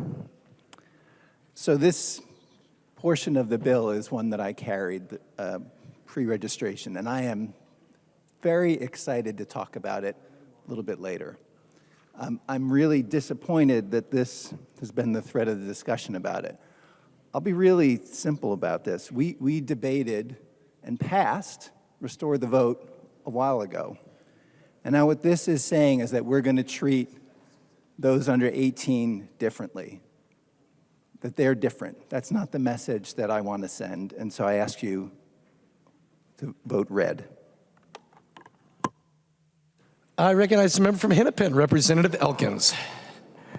Thank you, Mr. Speaker. Just very briefly, I think that if there's impatience over here, it's largely because this amendment is completely superfluous. Every voter registration application, regardless of the applicant's age, goes through a rigorous vetting process through the Secretary of State's office, and that vetting process includes a query after the Department of Corrections system with a very simple question. Is this person an incarcerated felon who is not currently eligible to vote? And if the answer to that query to the Department of Corrections is yes, this person is a incarcerated felon who is not registered to vote, then that person is not added to the voter rolls, regardless of their age. This amendment is completely superfluous. I recognize the member from Stearns, the Minority Leader, Representative Damath. Thank you, Mr. Speaker. And as we have debated this, Representative New Brindley, thank you for bringing this forward. I know we had discussions, and this amendment was going to be brought forward. And again, just to remind the body, the wording of this, notwithstanding paragraph A, an individual has been convicted of a felony, must not be permitted to pre-register to vote. We knew it was an important amendment, but like was already mentioned by the amendment author, it was going to be offered and withdrawn. We just wanted to make the point and withdraw it. Unfortunately, as our member was trying to lay the groundwork and was continuously almost ruled out of order, but definitely there was a rising to a point of order. She was interrupted a number of times. That is not how we do business in this chamber. So I really appreciate the fact that we have had more time than we ever anticipated to discuss this particular amendment at length. Because instead of offering it, withdrawing it, and moving on, the public, who doesn't always follow what we do very closely, but the public is having the opportunity to learn more about it. Now, with that being said, a 16 or 17-year-old that has been convicted of a felony should not be given the offer to pre-register to vote. And so with that, we know that the board on this roll call for the amendment that is not withdrawn now, but on this amendment will be green, because we would not want to disrespect the families of the victims of these criminals. As was said earlier in this chamber, that young people, they're our future. We don't want to give them any barriers to participating in democracy. Well, what I can tell you with that is young people, first of all, have to be responsible for their actions. And if they choose to commit a felony, they don't need to pre-register to vote. We can help young people be productive members of society by helping them understand the responsibility of being responsible for their actions. Also, if they have not chosen to commit a felony and are not convicted of that, we can help them go through the process of learning to pre-register to vote, not an automatic attachment to their driver's license. You've seen a number of things being circulated around the chamber. You've seen articles on current events in the state of Minnesota that were referenced, but apparently we can't reference some of the specifics on these articles, and I won't do that because I don't want the majority leader to have to rise to a point of order on me. But you've seen a memorandum come out. You've seen 2 news articles. I would suggest that as you're getting ready to vote on this amendment and vote green on it, you would see that the worst thing that can happen is when we disrespect the victim's family, because there is a victim that is not going to be able to vote. Yet under this, if you vote against this amendment, you would empower those that actually are going to be convicted felons. You would empower them to be able to pre-register to vote. So with this amendment, please vote green. That would prevent any convicted felon from being given the opportunity to vote. Thank you. Thank you, Representative New Brindley, for bringing this through and not just withdrawing it and giving us the opportunity to vote on it. I recognize the author of the amendment, the member from Chisago, Representative New Brindley. Thank you, Mr. Speaker. And before I start my remarks, I believe I may have asked for the roll call at a time when it was not recognized. Do we have a roll call on this amendment? Representative New Brindley, you requested a roll call, and I saw 15 hands. There is a roll call on the A27 amendment. Thank you, Mr. Speaker. I just wanted to verify that. Thank you for the rigorous debate, and thank you for all the comments from my colleagues. I was particularly struck by our leader, Damith, just now, who said there is a victim who will not be able to vote. And that's exactly right. As we debate this, we are talking about juveniles convicted of felonies. And I have referenced very specifically a memo that came out just a few weeks ago that was precipitated because of 2 juveniles who are not going to be tried as adults. They will not serve prison time. But they are felons convicted of killing a woman, premeditated murder. That woman will never vote. She will never have that opportunity, nor will her family have the opportunity to spend another second with her. But boy, those kids, we're going to register them to vote. That 15-year-old and that 17-year-old, we're going to register them to vote. Now, ironically, it's not just me that thinks that this memo, that this policy is a problem. I had a couple of articles passed out so that you can see this is not just me. These articles came out, I think they're both the same day, on April 9th, around that time. Oh, one of them's from April 5th, one of them's from April 9th. But they make it very clear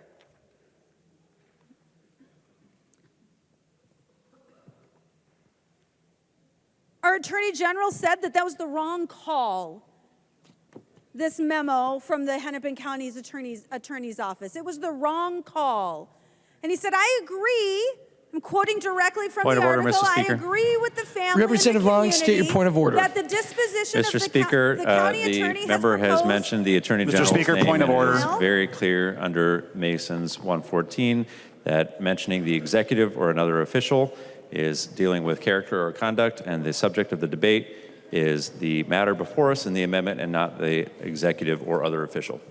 Mr. Speaker, point of order. Representative New Brindley, please continue your remarks, confining them to the question before the body. Mr. Speaker, point of order. Representative Nash, state your point of order. Mr. Speaker, point of order. I rise under Mason's 122.3, a member who resorts to persistent irrelevance, to persistent repetition after the attention of the House has been called to a matter may be directed to discontinue the speech by the presiding officers. The majority leader has gotten up again and again and again and again because he doesn't want to listen to Representative Ann New Brindley. That's all. She had the floor, well within our rights. 124 doesn't talk about outside, it talks about members here. And he stands up and interrupts one of our valued members again and again and again, and it is persistently irrelevant, intended to quelch speech and debate here on the floor. I would ask you to find my point of order well taken. Representative Nash, I'm going to defer ruling on your point of order and give the floor to Representative New Brindley. Thank you, Mr. Speaker. Where was I? I agree with the family and the community that the disposition the county attorney has proposed for this juvenile who was the shooter in this heinous crime is inappropriate. It's inappropriate. Those are not my words. This is what I think is really interesting, though, and I think this is what we have to keep in mind for the future. You know, this case the Attorney General requested that this particular case be turned over to his office. He requested that power from the governor. But this is what I think is interesting. He said the governor's power under state law to assign criminal cases to the Attorney General has been used and should be used very sparingly. And I do not expect to make a request like it again. And that was said last Thursday. So my concern here is that while this particular case is going to be taken over by the Attorney General, he's also made it very clear that he does not anticipate Point of order, Mr. Speaker. making that Representative request Long, again. state your point of order. Mr. Speaker, I really would rather not do this again because I have been very clear about the line, but right now we are talking about the character or conduct of a member that is an executive, and under Mason's 114, paragraph 5, that is very clearly out of order. Point of order, Mr. Speaker. Representative Dameth, before we get to your point of order, I'd like to acknowledge Representative Long's point of order. Representative New Brindley, please continue your Mr. remarks Speaker, advice. without evoking. I'm not going to rule on this. I've heard enough advice. Representative New Brindley, please continue your remarks without reflecting upon the character or conduct of a member or upon a member of the executive. Representative New Brindley, you have the floor. Thank you, Mr. Speaker. So again, we are in a situation where addressing this particular case has been taken away from the Hennepin County Attorney's Office and has been assumed by the Attorney General's office. However, it's also been made clear that that's not going to be the standard. That it is likely that that request will never be made again. Will never be made again. And so while the juveniles in this particular case, the 15-year-old and the 17-year-old who committed premeditated murder, while it may turn out that they are prosecuted as adults, will serve time for premeditated murder, and I assume that all of us can agree that someone who commits premeditated murder should be held accountable for that. If you have committed premeditated murder, surely that is the one circumstance where we can all agree prison time is warranted. Accountability is warranted. But it has been made very clear that that is not going to happen in the future. And according to this memo, there are only 2 people in the city, in Hennepin County, in all of Hennepin County, who will be able to approve adult certification. And those are not judges. Those are not our judges. And when that happens, it's just going to happen. When another juvenile commits premeditated murder, they will not be tried as an adult. Those are not my words. That's from the Attorney General's office. That's where this is coming from. These are not my words. These are not my policies. I didn't do this. And I'm so sorry that you're uncomfortable having this conversation. But when folks are committing felony crimes, accountability is in order. And part of that accountability should simply be that we delay their registration to vote. My goodness, we can certainly delay their registration to vote until adulthood. This is not complicated. In fact, it's really easy. It's really easy. Just vote yes. This does not deny anyone's right to vote. Those 16 and 17-year-old felons, if they are not in prison when they turn 18, they can register to vote. This does not deny anyone a right to vote, except, of course, the victim. The victims have been denied the right to vote.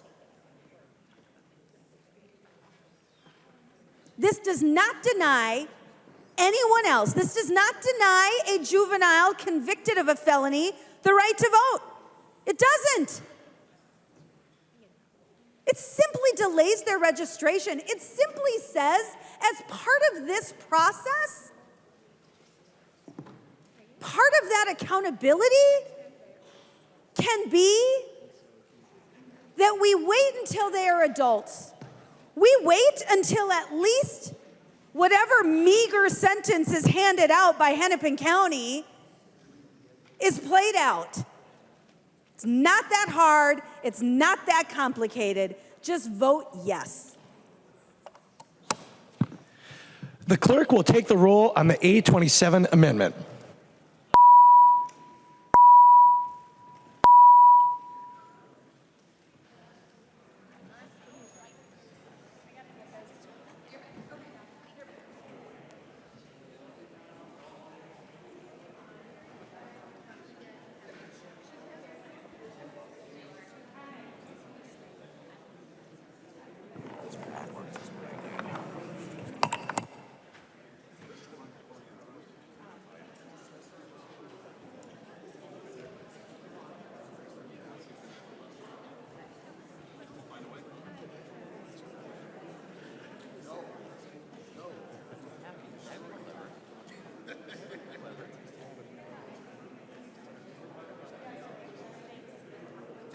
Would the clerk please call the name of the member who's voting remotely? Hassan. There you go. Hassan votes no. Hassan votes no. The clerk will close the roll.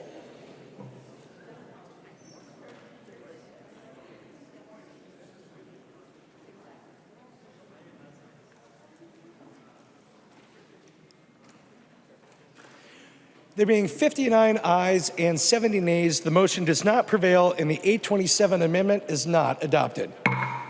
There's an amendment at the desk. The clerk will report the amendment. Quam moves to amend House Law Number 3, the fifth engrossment as amended. The amendment is coded A29. I recognize the author of the amendment, the member from Olmsted, Representative Quam, to explain the A29 amendment. Thank you, Mr. Speaker. And this is meant as a more of a technical cleanup and clarification, and to get rid of some ambiguities. And it's basically, again, if you're pre-registered and you haven't voted, then you wouldn't be on, the data wouldn't be public. It restricts some of the access to just being distributed to the chairs of the major parties. And that's a general intent. We've been tweaking around in this area, and I thought a technical cleanup would be good. Discussion to the 829 amendment. I recognize the member from Hennepin, Representative Greenman. Thank you, Mr. Chair, and thank you, Representative Quam, and I appreciate the conversation we just had. Reading this, it is much more than a technical amendment, and so I would ask members to vote no. We have lots of conversations about what data should be public and private, and there is our current law strikes a delicate balance to protect sensitive data on voters while providing transparency for Minnesotans. And what this bill would do is flip the presumption about public and voter privacy, assuming that all voter data is public, except for the specific provisions listed: voter date of birth, driver's license, identification number, military ID, passport, or Social Security. It also sort of has a conflict of, I think, given that we were talking about pre-registration, I think we all think it's really important that data on 16 and 17-year-olds is private. That's in the bill. This bill, both, when we got advice on it, both says it's public and then later says it's private. So with that, I think the conversation about what is public and what is private is a good one to have, but this bill does not strike that right balance, and I would ask members to vote no. I recognize the member from Olmsted, Representative Quam.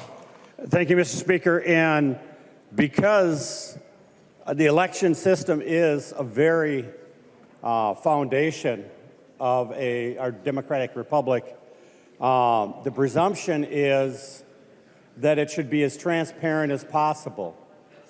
What this does is maintain preventing if someone, because of threats to their well-being or their family, there's a system that we've been using to prevent that from being public. This keeps that. So protect what we need to, but the presumption is we have transparency. And that's what this is meant to do, transparency in our elections. And I hope for agreeing. Thank you. Seeing no further discussion, all those in favor of the 829 amendment, please say aye. Aye. Those opposed, please say no. No. The motion does not prevail and the 829 amendment is not adopted. There's an amendment at the desk. The clerk will report the amendment. Altendorf moves to amend House File Number 3, the fifth engrossment as amended. The amendment is coded A26. I recognize the author of the amendment, the member from Goodhue, Representative Altendorf, to explain the 826 amendment. Thank you, Mr. Speaker, and today I rise.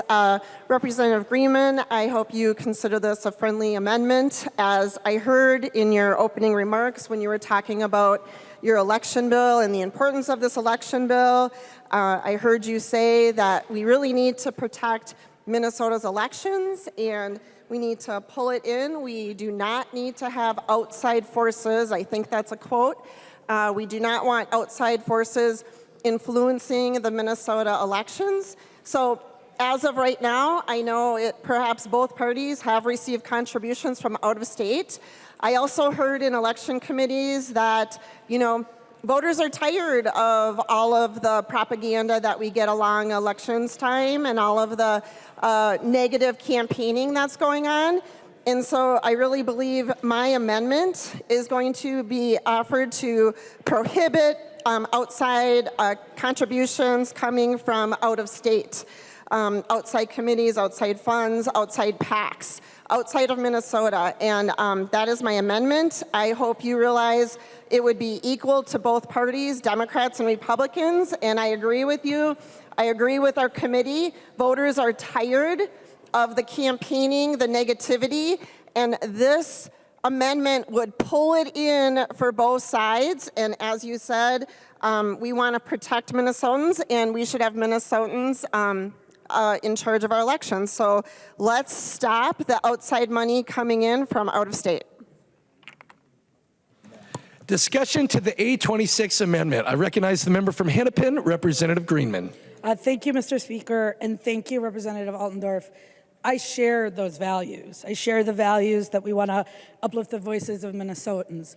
Unfortunately, this tool has been taken off the table constitutionally. We can't, what this would do is limit citizens outside of Minnesota from contributing, and that is unconstitutional. We can prohibit donations from foreign nationals, but we can't prohibit the First Amendment rights of contributions from citizens. So we are actually, and I think what we want to do is, and I look forward to the continual conversations in both this bill and as we go forward in the omnibus bill, because we have heard several proposals about things that we can do, legally we can do, to center the voices of Minnesotans, to encourage small dollar contributors, and to ensure that our Minnesotans are driven by, or our elections are driven by our constituents. So I appreciate the motivation and the values in this bill. Members, it's unconstitutional. I'd ask you to vote no. Further discussion to the A26 amendment. I recognize the author of the amendment, the member from Goodhue, Representative Altendorf. Thank you, Mr. Speaker. Members, I encourage you to vote yes, and let's stop the outside money coming in from out of state. All those in favor of the A26 amendment, please say aye. Aye. Those opposed, please say no. No. The motion does not prevail, and the A26 amendment is not adopted. There's an amendment at the desk. The clerk will report the amendment. Niska moves to amend House File Number 3, the fifth engrossment as amended. The amendment is coded A25. I recognize the author of the amendment, the member from Anoka, Representative Niska, to explain the A25 amendment. Thank you, Mr. Speaker. And Representative Greenman, I have a number of concerns with the foreign influenced corporation provision, and we've discussed this in the Judiciary Committee. And so I have a few amendments here to address this. It sounds really good. When I first saw the heading, I kind of skipped past it actually at first until I knew it was coming before a committee that I was going to be before, and then I dug into the details. And the details are really concerning, but I did want to start with trying to do something about the problem of the cutouts that we get and it happens on both sides of the aisle, of funds that are entirely just a fund created to take money from a foreign fund, from an out-of-state fund. And so the A25 amendment is an effort to do that. And perhaps it was just an oversight, or perhaps it was a concern about constitutionality. But you know, if this is constitutional, then I hope that we will vote for it. I think that there are a lot of unconstitutional problems with this legislation. If this is a constitutionally allowed provision, maybe it was just an oversight. And Representative Greenman, I hope you'll take this amendment. Thank you. Discussion to the 825 amendment. I recognize the member from Hennepin, Representative Greenman. Thank you, Mr. Chair, and thank you, Representative Niska, and I appreciated the conversation in Judiciary. We had a long one. This, too, has the same problems as the provision with Representative Altendorf. By saying that contributors who reside outside of Minnesota, it incorporates U.S. citizens. The Foreign Influence Corporation prohibition has actually been very tailored, not just foreign nationals, but you have to be living outside of the United States. It's been tailored based on what the court says we can do, which is we can ensure and we can protect our democratic self-governance from foreign influence. So appreciate the conversation, but I'd ask, this also has constitutional problems. I'd ask members to vote no. Further discussion to the A25 amendment. I recognize the author of the amendment, the member from Anoka, Representative Niska. Thank you, Mr. Speaker, and thank you, Representative Greenman, for helping us out here. We as a body should not be voting for unconstitutional legislation. And this amendment, I agree, has a constitutional problem.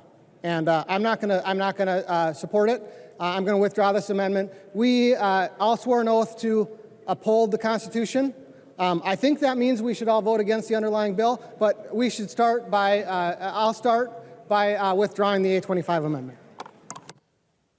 Representative Niska withdraws the A25 amendment. There is an amendment at the desk. The clerk will report the amendment. Niska moves to amend House File Number 3, the fifth engrossment as amended. The amendment is coded A33. I recognize the author of the amendment, the member from Anoka, Representative Niska, to explain the A33 amendment. Thank you, Mr. Speaker, and Representative Greenman. I appreciate, again, I do also appreciate the long conversation we had in Judiciary. Maybe we can challenge that in terms of length here on the next couple of amendments. I agree with you absolutely wholeheartedly that we should be for self-governance. We should be for Minnesota voters deciding Minnesota elections. We should be for taking out-of-state and international voices that are too loud and making sure that Minnesotans have the right to decide Minnesota solutions for Minnesota problems. And I'm concerned about the bill, the way that it's crafted, and I'm concerned in particular about the constitutionality of this legislation. But let me start first by pointing the body to federal law. 11 CFR 300.35 already prohibits foreign nationals from contributing in any election, not just federal elections, but state and local elections as well. So we already have federal law in this area. We have a federal standard. And so Representative Greenman, if she will yield, Mr. Speaker. Representative Greenman will yield. Representative Niska. Thank you, Mr. Speaker. Representative Greenman, you spoke very at much length when we were talking about the express advocacy about us aligning ourselves with the federal standard. And so I'm confused as to, and I'd like to hear your explanation as the author of the bill. Why are we passing any law whatsoever in this area, but if we are going to pass a law in this area, why are we doing something that conflicts with the federal standard? I recognize the member from Hennepin, Representative Greenman. Thank you, Mr. Speaker, and thank you, Representative Niska. This doesn't conflict with the federal standard. This closes a loophole that Citizens United opened with the federal standard. What the federal law that you just quoted does is it prevents foreign individuals from spending in our elections. And you accurately described it's state, local, it's federal. But after Citizens United, what it did is say if you're involved in a corporation and you spend money through that corporation, that federal prohibition that you said doesn't apply. So what this bill does is it's narrowly tailored to say what we don't want is corporations that are foreign influenced, that folks who couldn't directly contribute under that law can now contribute and be involved in our elections. So this is actually a loophole closer that rides and actually rides alongside the federal law that you and actually bolsters it. Representative Niska.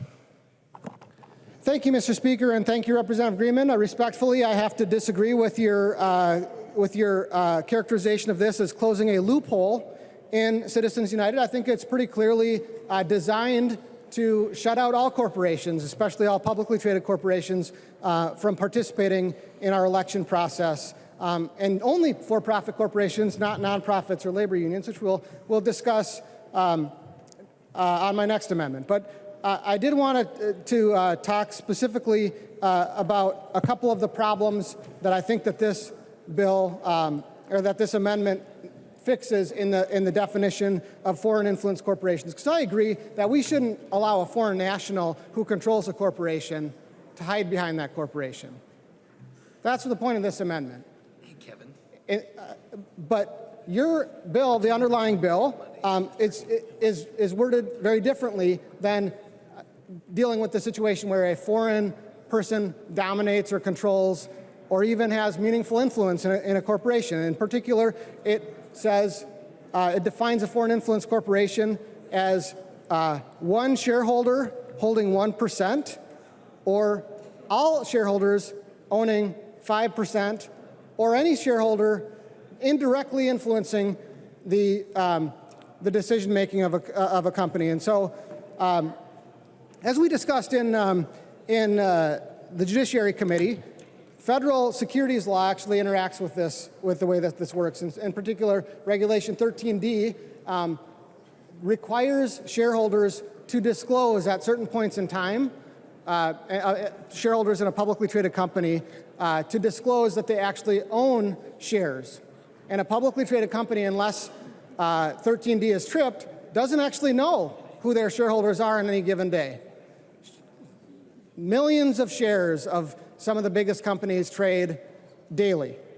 Every publicly traded company has shares that trade daily, and Regulation 13D requires a Schedule 13D to be filed only 10 days after one shareholder or a group of shareholders working together exceed 5%.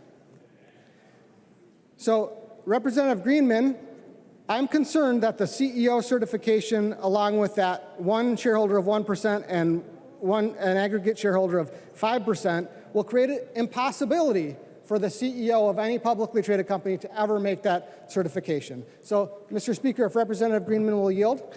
Representative Greenman will yield. Representative Niska.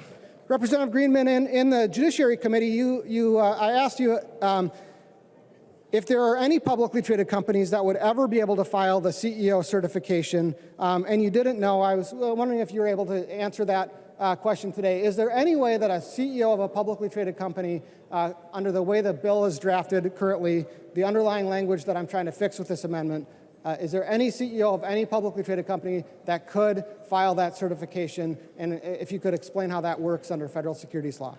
Representative Greenman. Thank you, Mr. Speaker, and thank you, Representative Niska. I think that question you're asking is better framed to a CEO of a multinational company.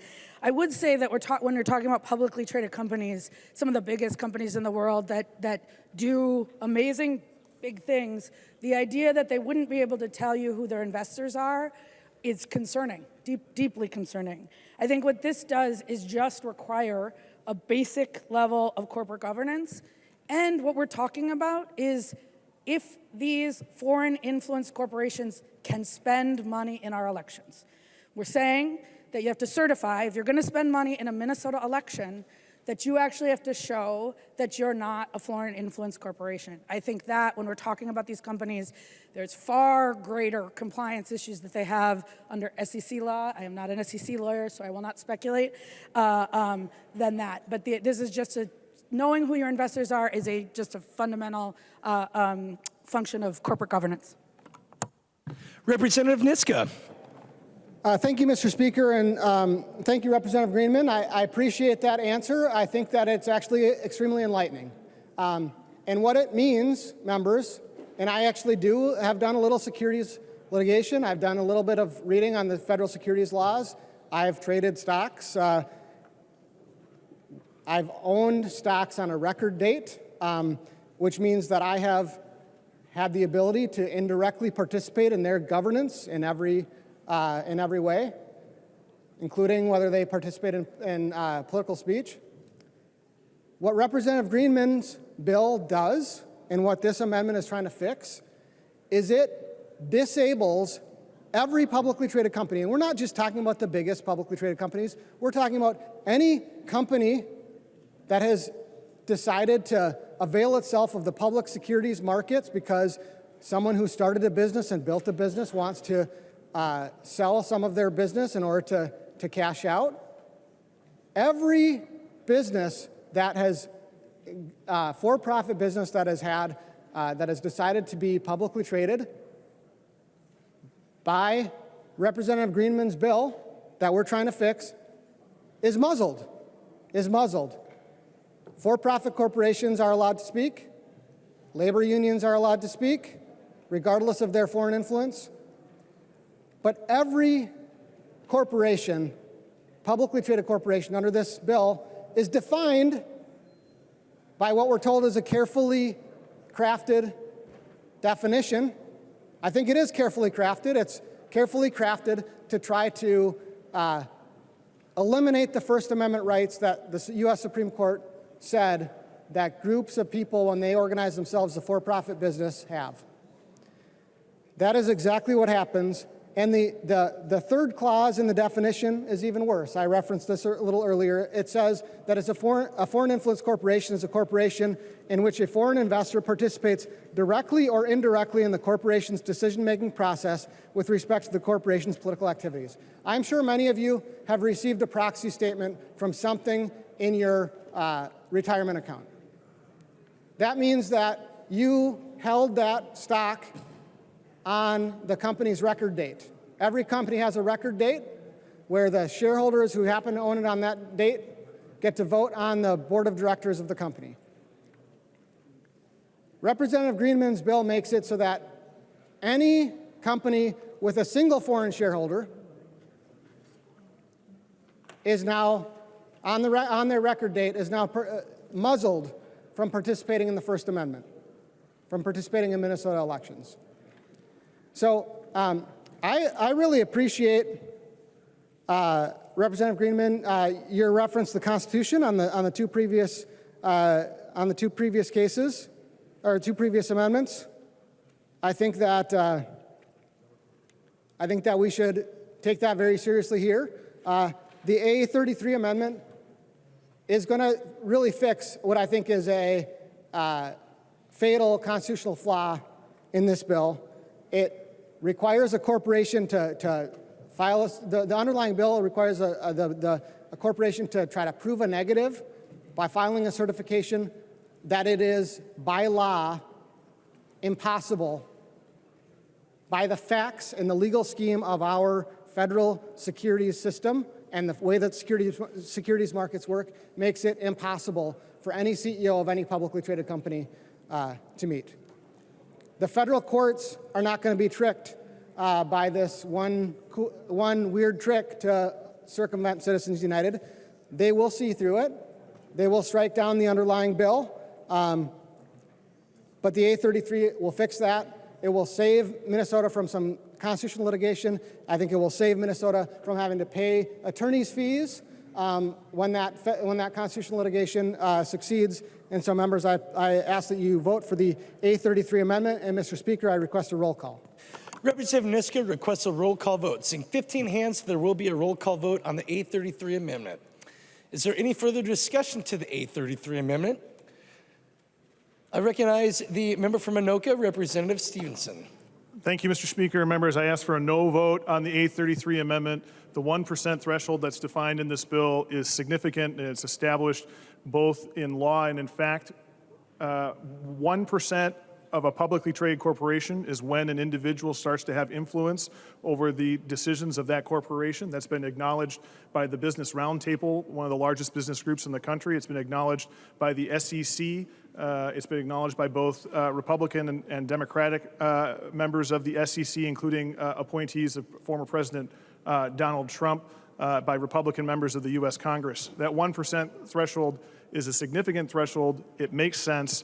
Representative Greenman is correct that this bill closes a loophole. We do not want associated citizens that are foreign influence to be contributing to our elections. So I ask for a no vote on the amendment. Further discussion to the A33 amendment. I recognize the author of the amendment, the member from Anoka, Representative Niska. Thank you, Mr. Speaker, and thank you, Representative Stevenson, for pulling very neatly a point made by the Center for American Progress, which drafted this legislation. The reality of this legislation, though, is that 1% is only a threshold of influence if the corporation knows, if that shareholder has gone to that corporation and spoken to them. That's not what this bill does. That's not what the underlying bill does. The underlying bill requires the corporation to know even those shareholders who might have 1%, or even those aggregate shareholders who might have 5%, who have chosen not to speak to the company. And it requires the CEO of the company who doesn't know whether there's a 1% shareholder who hasn't announced themselves to the company, or doesn't know whether just in aggregate there happen to be 100,000 foreign shareholders that add up to 5%. It requires that CEO to file a certification before they are allowed to speak. So it may be that we could have crafted a different bill that would have been somewhere in the middle, that might have met constitutional scrutiny. But this bill does not meet constitutional scrutiny because it tells a specific class of speakers that the U.S. Supreme Court has already said have First Amendment rights and makes it impossible for them to exercise their First Amendment rights. The federal courts are not going to be tricked by our one weird trick to circumvent Citizens United. They're not. They're not. This law will get challenged, and it will lose. And then our taxpayers' money is going to go to lawyers for the challengers of this bill. That's what's going to happen if we don't adopt the A33 amendment. I don't think that's a good idea. I don't think that's a good use of our tax dollars. I know we've got a big surplus, but I still think that's not a good use of our tax dollars. It's definitely not a good use of our tax dollars 2 or 3 bienniums down the road when the bill comes due and when our budgets have created a situation in which the state is already probably going to be facing some deficits instead of surpluses. But more fundamentally, it's not a good idea because we in this chamber are accountable to the voices of the people out there. We are accountable to the marketplace of ideas, and we don't get to say who gets to speak or not. That's the point of the First Amendment. That's the point of the First Amendment. That's an important principle, and that is part of the Constitution that each one of us swore to uphold our oath. So I withdrew my unconstitutional amendment. I think it's important that we all vote for this to make this underlying bill a little bit more constitutionally compliant. Please vote for the A33 amendment. The clerk will take the roll on the A33 amendment.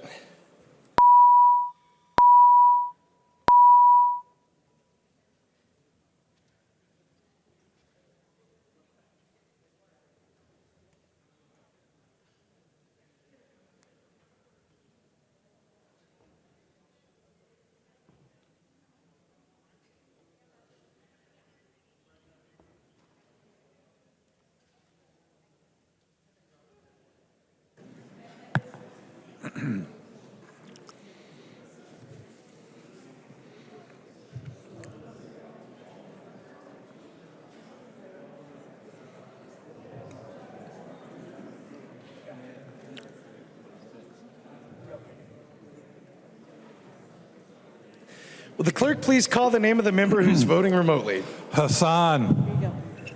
Hassan votes no. Hassan votes no. The clerk will close the roll.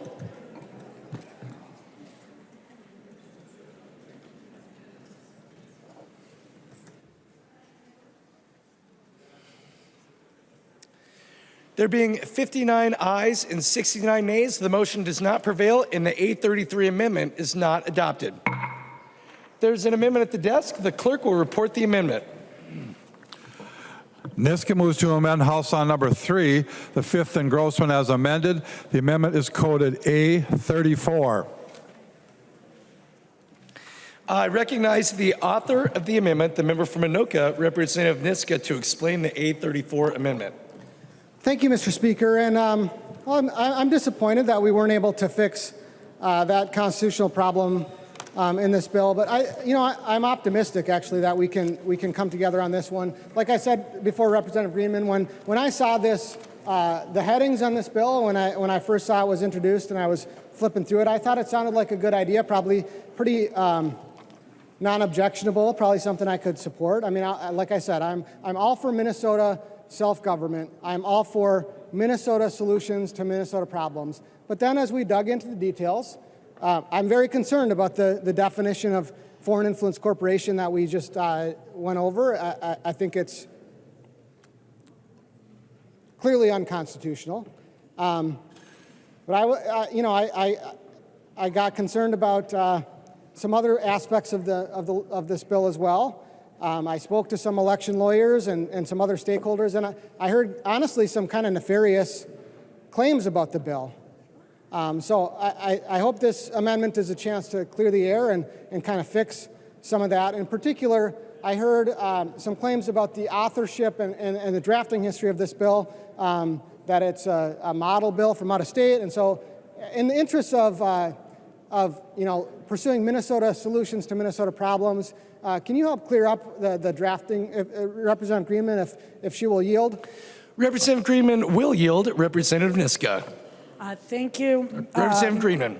Thank you, Mr. Speaker, and thank you, Representative Niska. This provision was actually drafted by Representative Stevenson.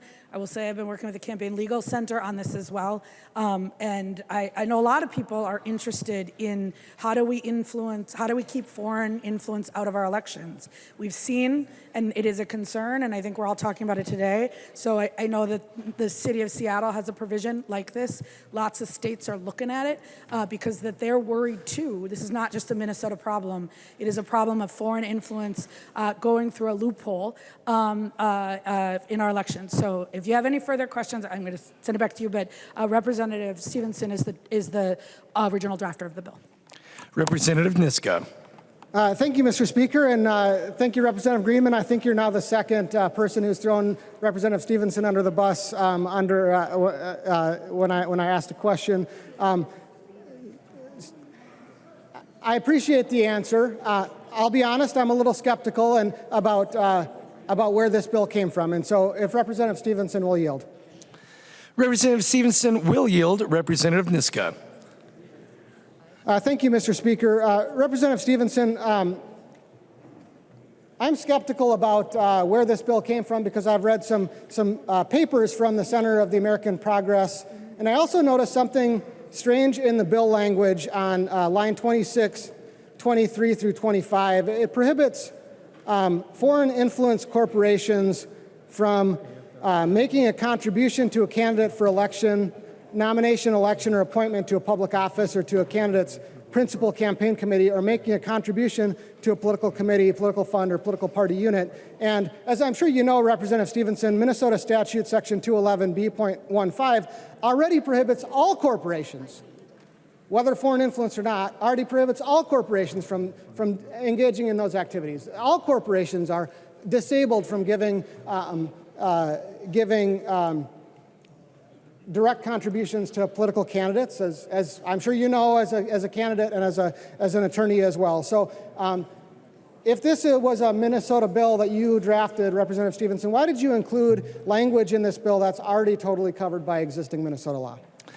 I recognize the member from Anoka, Representative Stevenson. Well, Mr. Speaker and Representative Niska, I'm really glad you asked this question because I will admit I was a little offended when you said earlier that this was a copy and paste job. I remember this bill when I first had the idea. I was reading the newspaper one morning and I saw what the people in Seattle had done on this issue, and I thought that that was a really good idea. And so I worked with House Research to craft this bill. And as to your specific question about that provision, as an attorney, I'm sure you're very familiar with the idea of belt and suspenders. And I remember discussing this specifically with House Research and thinking that it was a good idea to be duplicative in case we change the law over there to make clear that even if we're going to allow corporations to make contributions that they are currently not allowed to be made, that we certainly don't want foreign influence corporations to be made.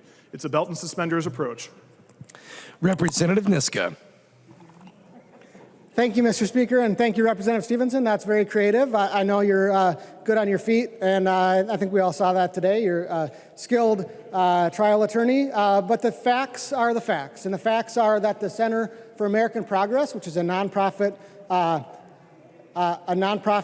corporation,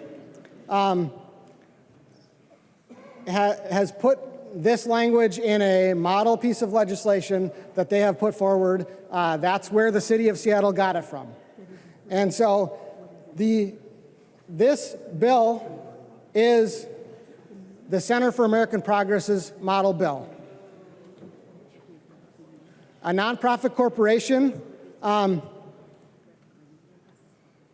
which for some reason is allowed to speak under the language of the bill, but for-profit corporations are not. But it gets better. It gets better, members. The Center for American Progress actually discloses on their website who their directors are and who their donors are, some of their donors, certain large donors, and they actually aggregate how much of their donations come from foreign governments. Not foreign individuals, not foreign organizations, foreign governments. The Center for American Progress, the organization pushing this model legislation, takes money from foreign governments. In some recent years, more than 1% of their total donations were from foreign governments. I'm pretty sure they also take donations from foreign individuals and foreign organizations, but they are funded by foreign governments. This legislation is literally, by its own terms, foreign-influenced legislation, members. That's why we're trying to fix it. It's like the snake eating its own tail. It is foreign-influenced legislation.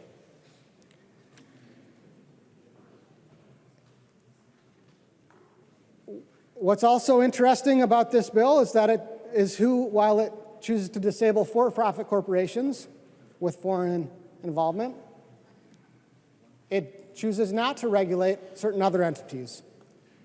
So international labor unions, for example, do participate in our Minnesota election system.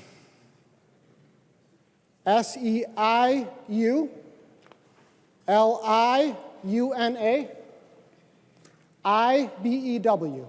Every single one of those organizations has the word international in its name.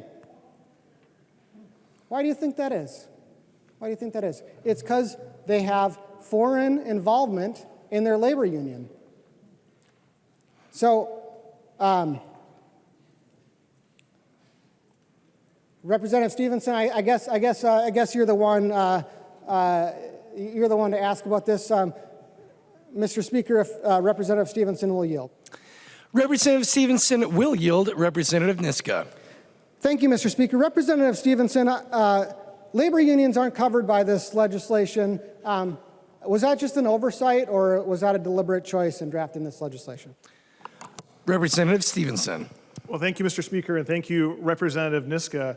In this particular issue, when I was drafting this legislation, as I mentioned, or as Representative Greenman very clearly articulated, we were trying to close a loophole with regard to foreign contributions from foreign nationals that we believe that the Citizens United decision and other related decisions opened up. I'm interested in the idea of looking at not-for-profit corporations that are foreign influenced and labor unions and any other group. So it's an interesting discussion to look about, but it wasn't the problem I was trying to solve with this bill when I authored this bill. Representative Niska. Thank you, Mr. Speaker, and thank you, Representative Stevenson. You know, it sounds like maybe you guys are going to take my amendment. There's a big problem, I think, if we're singling out certain speakers and not other speakers on the same grounds. And I think this problem is also very evident when we're talking about nonprofit corporations. There's a particular Swiss billionaire who's been recently in the news. I think we all have an article about him at our desks. There's been an investigation into this particular individual's not a United States national, but he's been very, very involved in the American election system. His influence is broadly felt through millions of dollars routed through a network of nonprofits that invest heavily in the democratic ecosystem. His sister, in a biography about him, said that what was important to him was finding out how he could exert influence through his foundation. This individual just happens, coincidentally, just happens to also be on the board of the Center for American Progress, the nonprofit that's pushing this legislation. So, Mr. Speaker, if Representative Stevenson will yield again. Representative Stevenson will yield. Representative Niska. Thank you, Mr. Speaker. And same question as it regards labor unions, Representative Stevenson. Why were nonprofit corporations excluded? And they were very specifically excluded from this bill. Why were they excluded? Was that just an oversight as well? Representative Stevenson. Mr. Speaker, Representative Niska, it was not an oversight, neither was the last one, as I said. We were trying to solve a specific problem with this bill. I'm interested in the problems you are mentioning, and I think that there could be follow-up legislation that builds upon this legislation. I'd be interested in working on that. Representative Niska. Thank you, Mr. Speaker, and thank you, Representative Stevenson, for confirming that it was not an oversight. It was a deliberate drafting choice, and I've got great news for you. I have the follow-up legislation. It's the amendment that we're considering here. A34, as a lifelong Minnesota Twins fan, I love the fact that I got A34.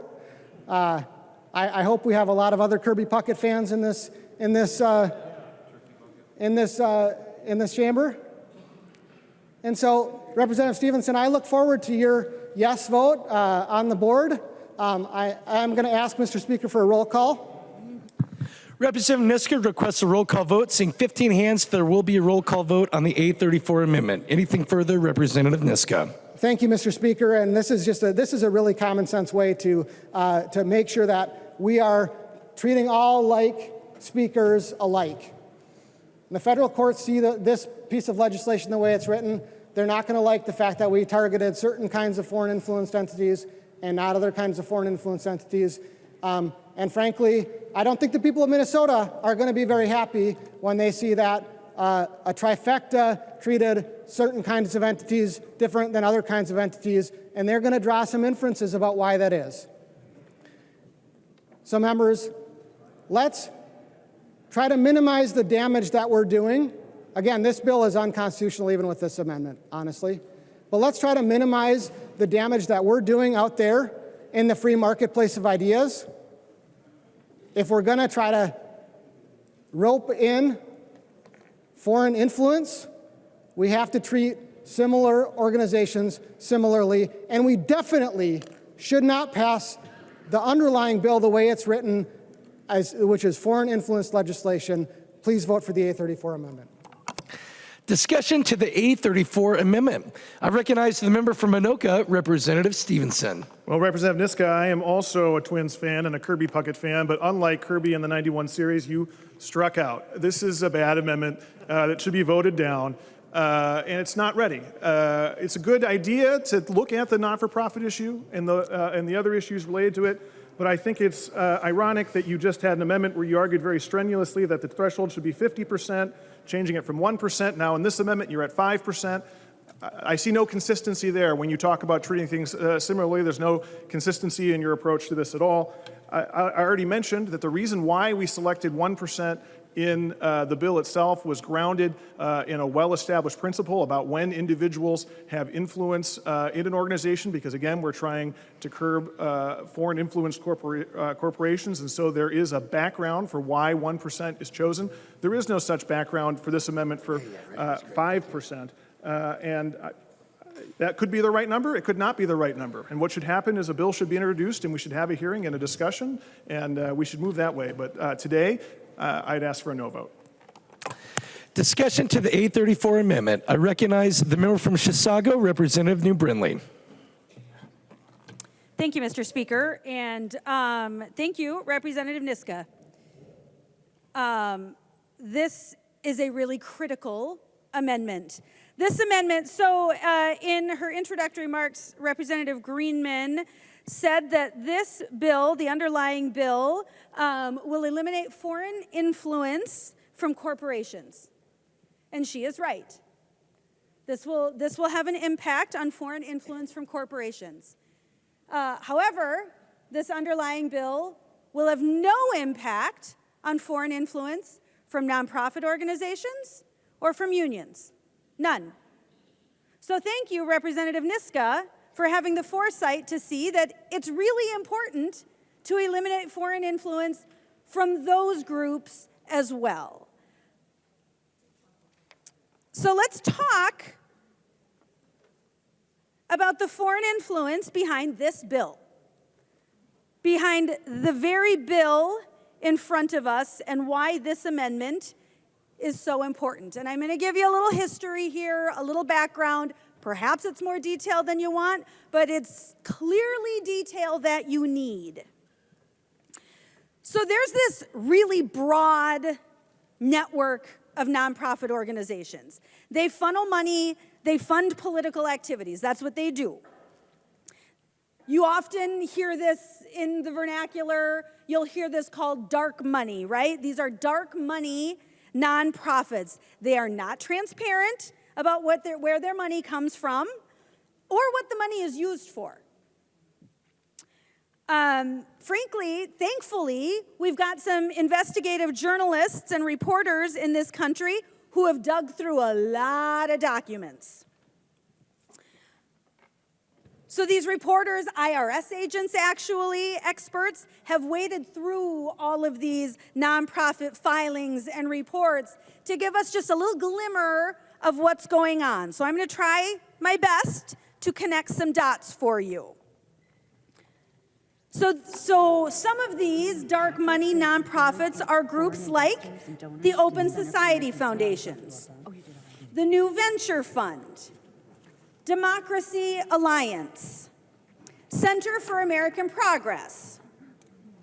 And there are foreigners directly influencing these dark money nonprofits. There are foreigners who are directly donating to these dark money nonprofits.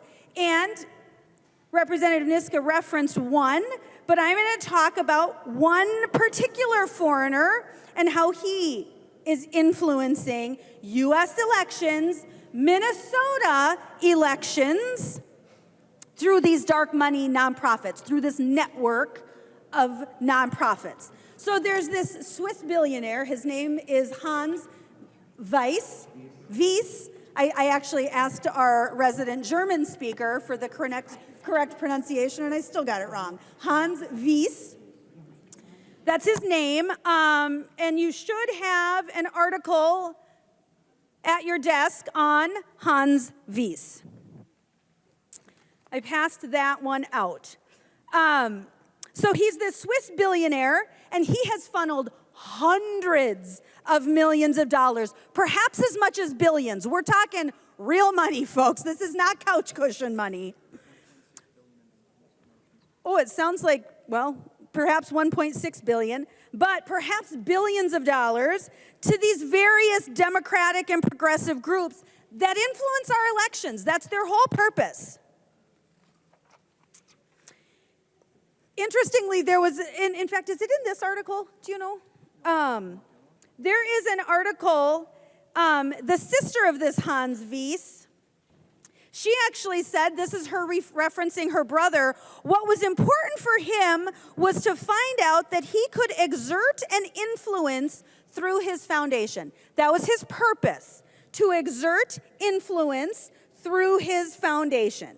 That's what she said regarding his brother. So that's what Hans Weiss, that was his goal, that was his purpose. Now, this part is kind of crazy. Between 1990 and 2006, so this is not ancient history, right? However, we are past the statute of limitations, so it's not prosecutable. However, during that time, this Hans Weiss donated $119,000 directly to candidates and political committees. Directly to candidates. Now, clearly somebody got wise to that because he doesn't do that anymore. He can't donate directly. For some reason, the FEC declined to take action against him, but it didn't happen. So he no longer gives money directly to candidates because he is a foreign national. However, since that time, to two of these nonprofits I've talked about, 1630 Fund and the New Venture Fund, just two of them, and frankly, they share the same address as the founder and the management firm, they have collectively received $245 million donated by Weiss since 2016. This is just a few years, $245 million that Hans Weiss is using to influence our elections.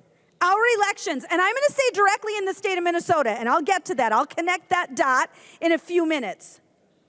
But here we have a foreign national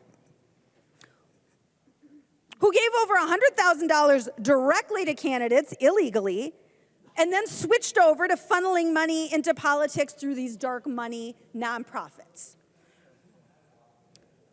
So just in case you're wondering how this relates to this bill, particularly, and to the state of Minnesota, the New Venture Fund, which is one of these nonprofits directly funded by Weiss,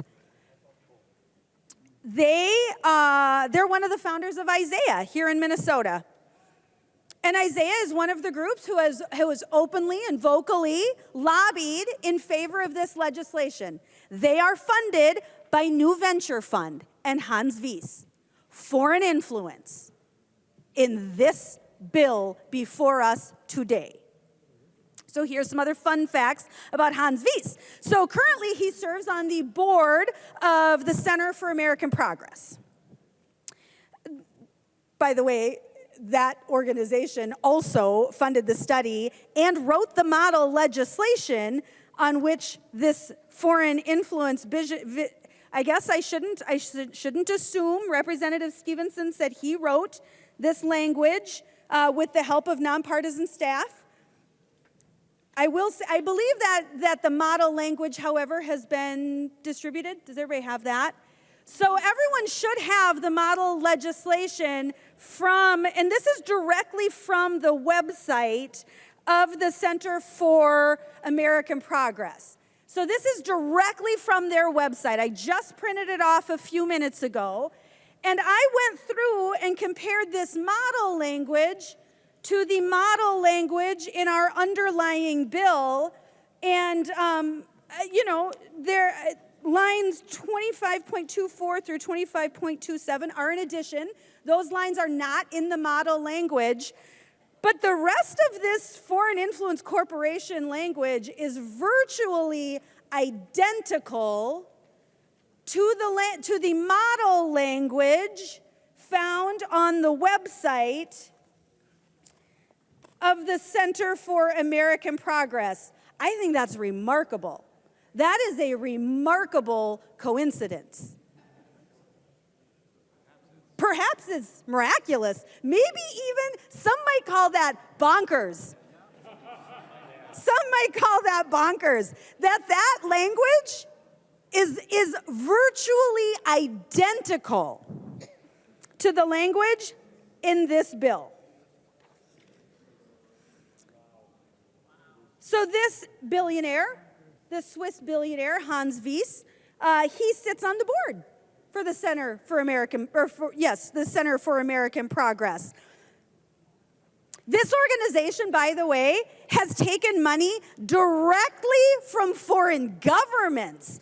They have taken money directly from Japan, Taiwan, the UAE. Talk about foreign influence. The governments themselves have donated directly to the Center for American Progress. So members, if we really care about getting foreign influence out of politics, and we should care about getting foreign influence out of politics. This has become a huge issue in the news, probably since the 2016 election, right? The talk mostly then was about Russia, but frankly, Russia's clearly not our problem. This is a Swiss billionaire. Like I said, the governments of Japan, Taiwan, the UAE have given to this group. So if we really care about getting foreign influence out of politics, then certainly we are going to prohibit Swiss billionaires and the nonprofits that they run from being able to influence our elections. This is easy. Like I said, I mentioned Isaiah. We've all heard about Isaiah. We know that they're an affiliate of a group founded by Saul Alinsky. But are we aware that Isaiah, who has been publicly lobbying on behalf of this bill, were we aware that they have received money directly from Hans Wies's New Venture Fund and the Open Society Foundation? Directly. We're not just talking about foreign influence in elections. We are talking about foreign influence in the bill before us. Foreign interference in this bill. This bill, this provision in this bill, this is not about ending dark money or about curtailing foreign influence. That's not what this is about.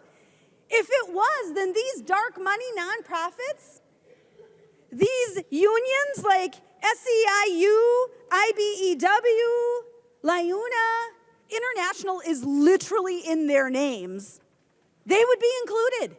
We wouldn't want their foreign influence either. But frankly, they are specifically excluded from this underlying bill. We specifically, in the underlying language, we specifically exclude all the foreign influenced dark money that flows through foundations and nonprofits. Folks, I hope I have connected some dots for you. This is not hypothetical. This is not, well, maybe this could happen. You can't get a more direct connection than what we've got here. And again, I would implore you, please take the time. Read a little bit about Swiss billionaire Hans Wies. We're making it really easy for you. We put the articles right on your desk for you. Take the time to compare the language.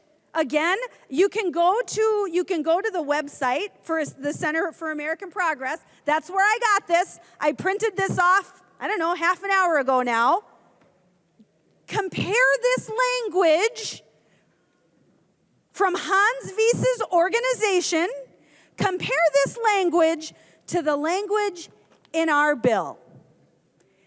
And I assume that everyone in this chamber will vote yes on the Niska amendment to ensure that we are getting all foreign influence out of our elections, not just some.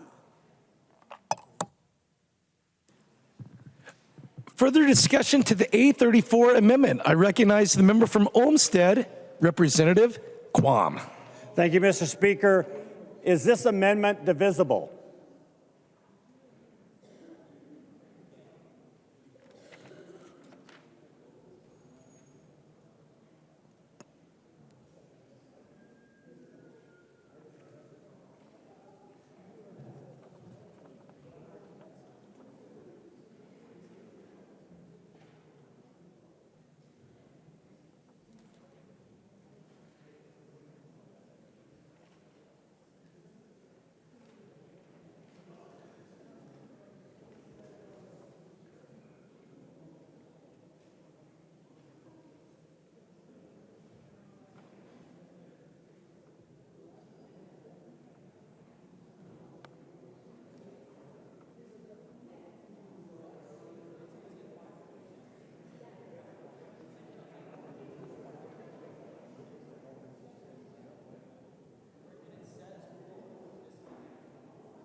Representative Quam. Representative Quam, I have reviewed the amendment and I have conferred and consulted the chief clerk, and it does not appear to us to be divisible, but if you have a proposed division, you can certainly present that forward at this time. Mr. Speaker, line 1.2, dividing that out from the rest so that the issue that was brought up, oh, the 5%, we don't like the 5%, we like the, there is understanding. This would say, basically it'd be adding or labor union.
After reviewing the amendment is not divisible.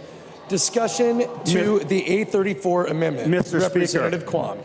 Quam. Thank you. Can you explain why just adding in or labor union? See, I listened intently to the questions that were being answered by a member over here.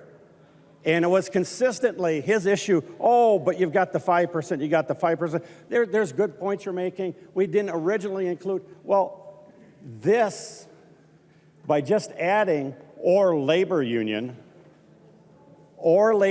means international labor unions with international influence in them would be treated the same as any other international influence. I thought that was the intent of this bill that we were trying to do, is avoid international influence, but apparently the issue is that we don't mind if it's some influence, we're just after one type of influence. And that bothers me. And I attempted here to save this so that we could have it better by just putting in or labor union. But apparently, that was too much to swallow. And I guess the writing's on the wall. Only some international influence is bad. That's what is being said here. Further discussion to the A34 amendment. I recognize the author of the amendment, the member from Anoka, Representative Niska. Thank you, Mr. Speaker and members. This is a no-brainer. This is a friendly amendment. This is trying to take this bill from something that the federal courts are going to look at. They're going to say, you silenced these kind of foreign speakers, foreign influence speakers, and you chose, and they're going to see that we chose to carve out nonprofit corporations. It's very clear in the bill.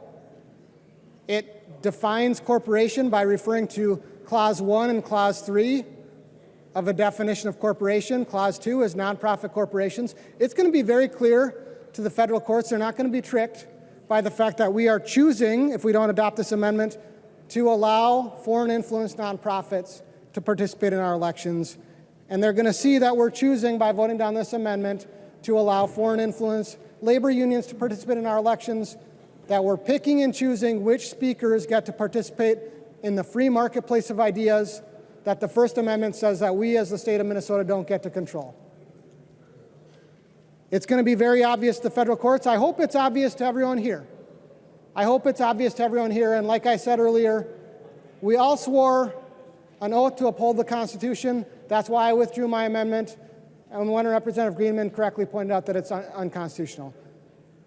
I'll be honest, the A34 amendment doesn't fix the constitutional problems in this legislation, but it does make it a little bit more defensible. It at least gives the Attorney General's office a puncher's chance. Representative Stevenson, I was a little offended by your reference to me striking out in reference to the immaculate number for this amendment, the A34 amendment, in honor of Kirby Puckett, because I'm actually here missing my son's first varsity baseball game, trying to help us to fix this unconstitutional piece of legislation. He did score a run. I'm told, I learned on Game Changer as we were sitting here. But absolutely, the A34 amendment, frankly, the underlying bill struck out. And the A34 amendment is, let's at least take a swing, hope to foul off a pitch. The 5% threshold, Representative Stevenson, that you said that this has no basis, it absolutely has a basis. It has a basis in the 5% threshold that we're applying to the aggregate ownership of a foreign corporation.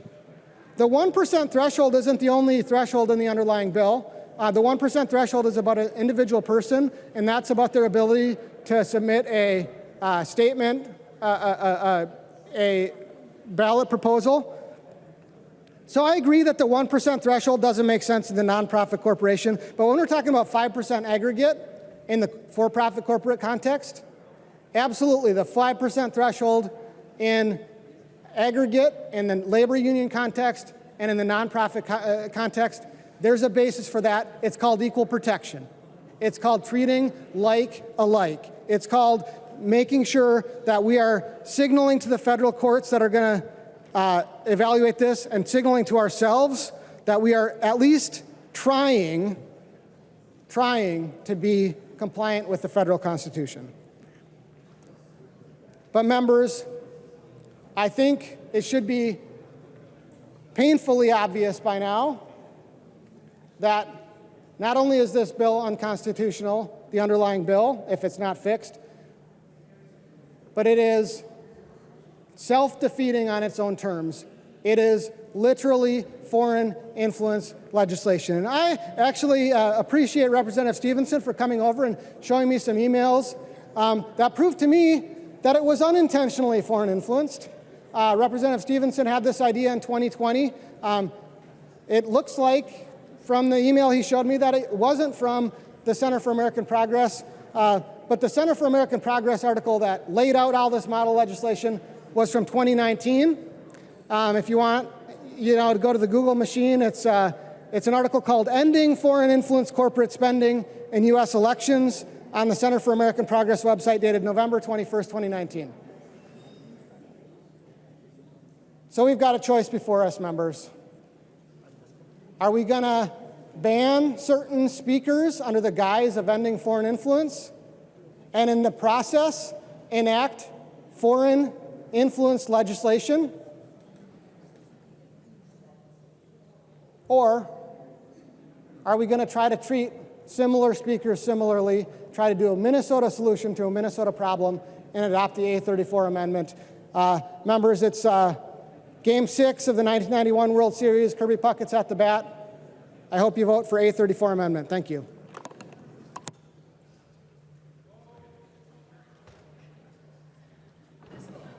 Okay.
The clerk will take the roll on the A34 amendment.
Would the clerk please call the name of the member who's voting remotely? Hassan. Hassan votes no. Hassan votes no. The clerk will close the roll.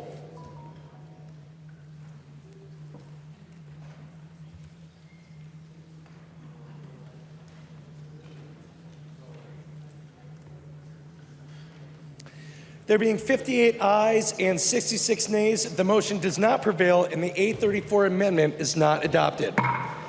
There's an amendment at the desk. The clerk will report the amendment. Davis moves to amend House File Number 3, the fifth engrossment as amended. The amendment is coded A28. I recognize the author of the amendment, the member from Crow Wing, Representative Davis, to explain the A28 amendment. Thank you, Mr. Speaker. Members, the A28 amendment is really a common sense safety amendment meant to further secure our elections, to secure the integrity of our elections. It simply says that voters who register on Election Day will cast their votes on a provisional ballot. That way, their vote still counts 100%. But we have time to verify that the person is who they say they are and that they live where they say they live. We already do this practice with pre-registration. I actually spoke with a county election specialist just the other day on this subject within my district. And a county election specialist is someone that the county actually hires to run their elections. And we had a great discussion about how if someone did want to do some kind of tomfoolery in our elections, the time to do it would be registering the vote on the day, or registering the vote on the day that you do vote. Because she said it takes us time to actually verify that a person is actually eligible to vote in this state. It takes them time. That's why pre-registration gives them, I believe, 21 days to do it. But when you register on the day that you vote, that does not happen. You go in, someone can vouch for you, like if you don't have a driver's license, someone can vouch for you. And you could be deceptive about it. And the person vouching for you could be deceptive about it. And you could vote, your vote gets banked. And then later, if we find out that you are not who you say you are, and you do not live where you say you live, that vote does not get deleted from the process. It's already banked. And so this amendment, the A28 amendment, is just, again, a real common sense amendment that says, hey, your vote is going to count, but we're going to actually make sure you are who you say you are and you live where you say you live. Members, please vote yes for this amendment. Thank you. Discussion to the A28 amendment. I recognize the member from Hennepin, Representative Greenman. Thank you, Mr. Chair. This is a long amendment, but for folks who haven't read it, this is the provisional balloting bill that's been introduced. And what provisional balloting does is functionally eliminate same-day registration, which Minnesota's had since 1974. Minnesotans like same-day registration. It has worked for us.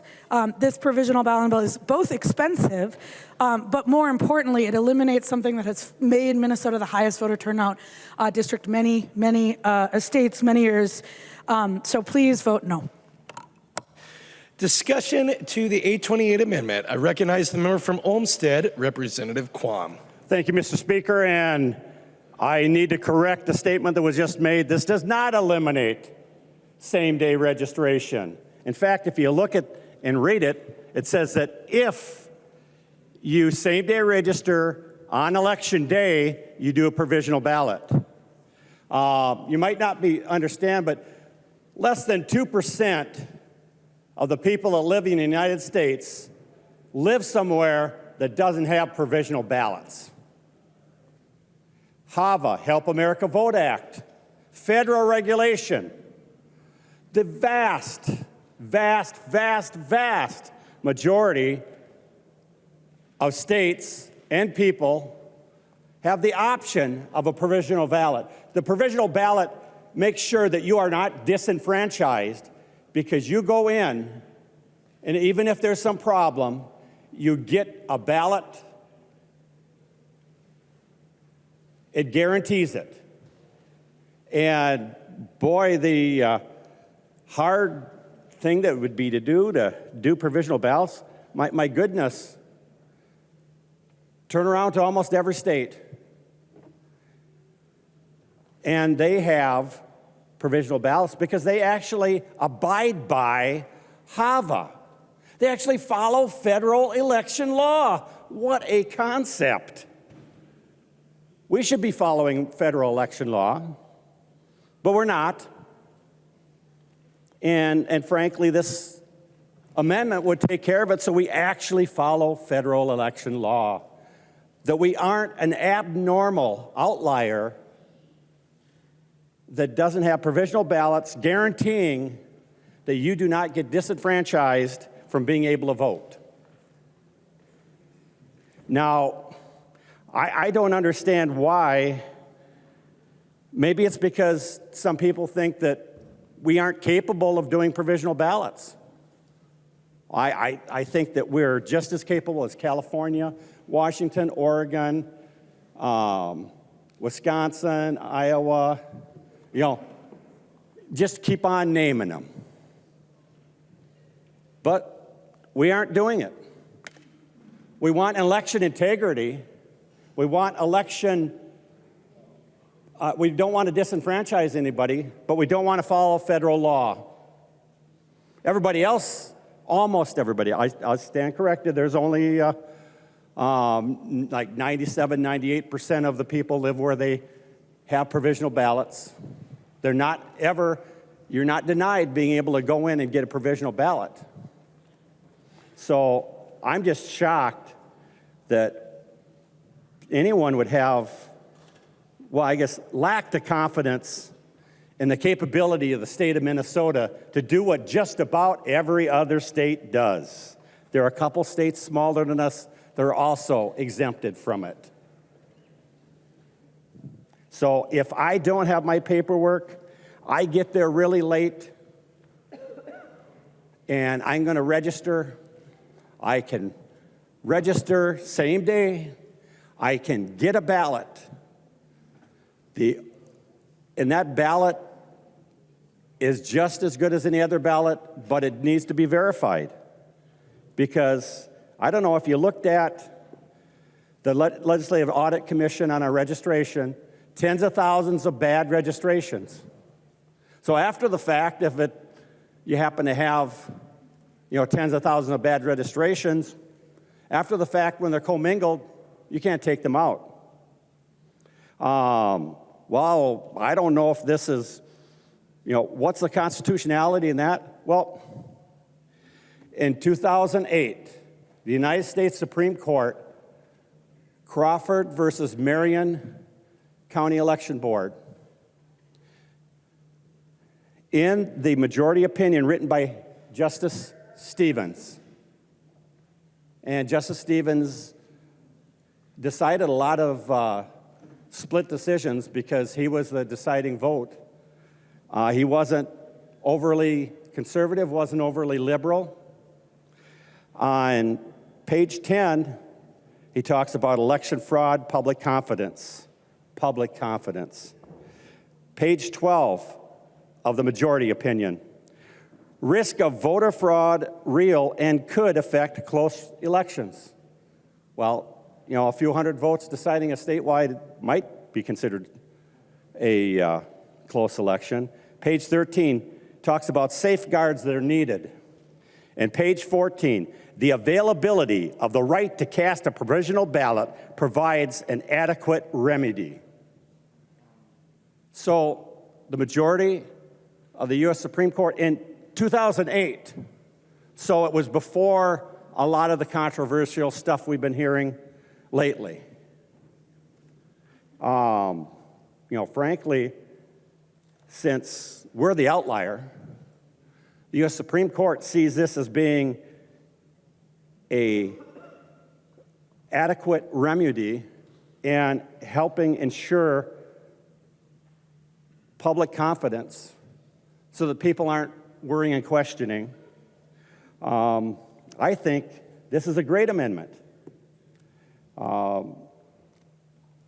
During the sample audit after the regular audit of the voter registration system, they discovered that tens of thousands of bad registrations that were flagged weren't cleaned off of the voter rolls, that they ended up voting.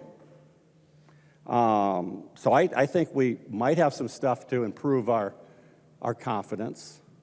There are tens of thousands of registrations that HAVA requires, if you don't have these forms or this information, that you have to go to a Social Security Administration website to verify. Well, he's finding that website right now.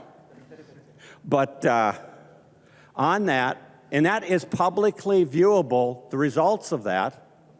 I went and looked at that, and you know, Minnesota, on the parts I looked at, were 18, 20% of all of the ones we go through on that failed. Bad registrations.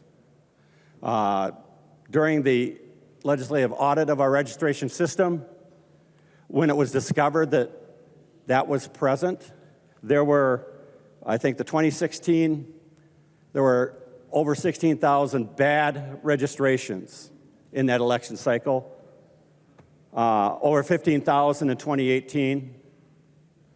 And they also found out that Minnesota tends to be a tad bit slow in running things through verification. So if you look at the rest of this amendment, it says basically that you're actually going to check this in a timely fashion. If you cared about integrity and you cared about following what just about everybody else seems to be able to follow, you'll vote for this amendment. And anyone that wants to, I can get you the links to those audits. I can get you the link to that Social Security Administration site. I can send you the letters that I received from the auditor, from the Secretary of State, from county, the head of elections at several counties, like 15 counties, so you can have a better view exactly of what reality is. So if we're going to actually do an election bill, this should be a first step, because at least then we'd be federally compliant with our election law. So I hope you can vote green. Thank you. I recognize the member from Hennepin, Representative Nelson. Thank you, Mr. Speaker. And members, deja vu all over again. We heard this the last 2 bienniums, the same argument. We are HAVA compliant with our elections. We are given an exception in to the HAVA rules for provisional balloting, along with 2 other states, because we have same-day registration that allows our people to vote. The other states that have provisional balloting are ones that do not allow their people to vote on the same day they register. We do. That's why we are HAVA compliant.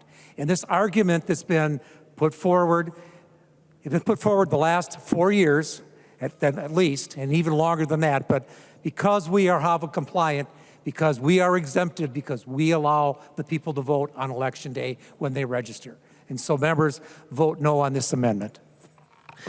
Further discussion to the 828 amendment. I recognize the member from Chisago, Representative New Brindley. Thank you, Mr. Speaker. And first, I will just address what was just said. So when you have a waiver, it doesn't mean you're compliant.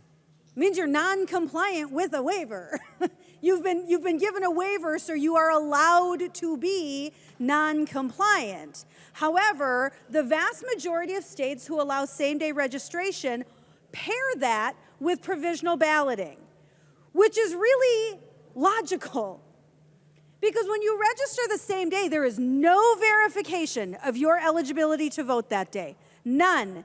And in the state of Minnesota right now, you cast that ballot, it is immediately commingled with all of the verified eligible voters' ballots. They're all commingled. There's no way to tell the difference because, of course, once that ballot is in the machine, there's no taking it back. So, and I appreciate Representative Quam mentioned the Social Security Administration data. I had actually already pulled up that website. And in fact, I'm pretty confident Representative Quam is the one who introduced me to this website a long time ago. And so I just want to show you some examples. This is from the week of, I just pulled up some random weeks. The week of October 1st, 2022, so about a month before our election. That week in Minnesota, there were a little over 5,000 voter registrations. 472 of those did not match. 472 voters who registered that week could not be verified as eligible voters. 472. Just that week. Just that week. I pulled up a lot of different weeks. Obviously, we were getting close to the election at that point, so there were a lot of registrations. We don't typically have that many in a single week. But as we get closer, here is the week of October 8th. There were 7,500, 7,600 registrations that week. 781 of them could not be verified. So we're up over 1,000 votes right now out of just over 10,000 votes, almost 10% voter registrations could not be verified. This is a legitimate, real-life problem. And, I think Representative Quam referenced also, some of the best data we have is from 2008 because we had a recount. Yes, we had a recount that year that resulted in a very close election. It was a matter of just a few hundred votes in a statewide race.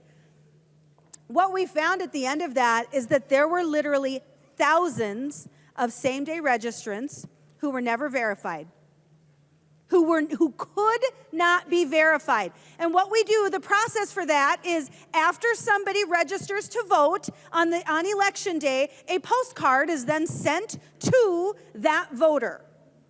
So these folks who could not be verified, either the postcard came back as unverified, it was maybe a bad address. There were literally postcards sent to addresses that did not exist. Empty lots. They did not exist. And yet, those ballots were commingled with all of our verified registered voters' ballots. This is the epitome of disenfranchising legal votes. When you water down a legal vote with an unverifiable voter, You disenfranchise those legal, eligible voters. For the life of me, I cannot figure out why this is a problem. Because we believe that these ballots should still be counted. These ballots absolutely should still be counted after they are verified. This is not difficult. And frankly, you know immediately, this is easy to figure out. You've got the ballots cast on election day. You know how many that is. You have the same-day registrations. You know how many that is. This is not magic. This is just math. You know how many same-day registration ballots there are. You've got those sequestered in a separate, secure box.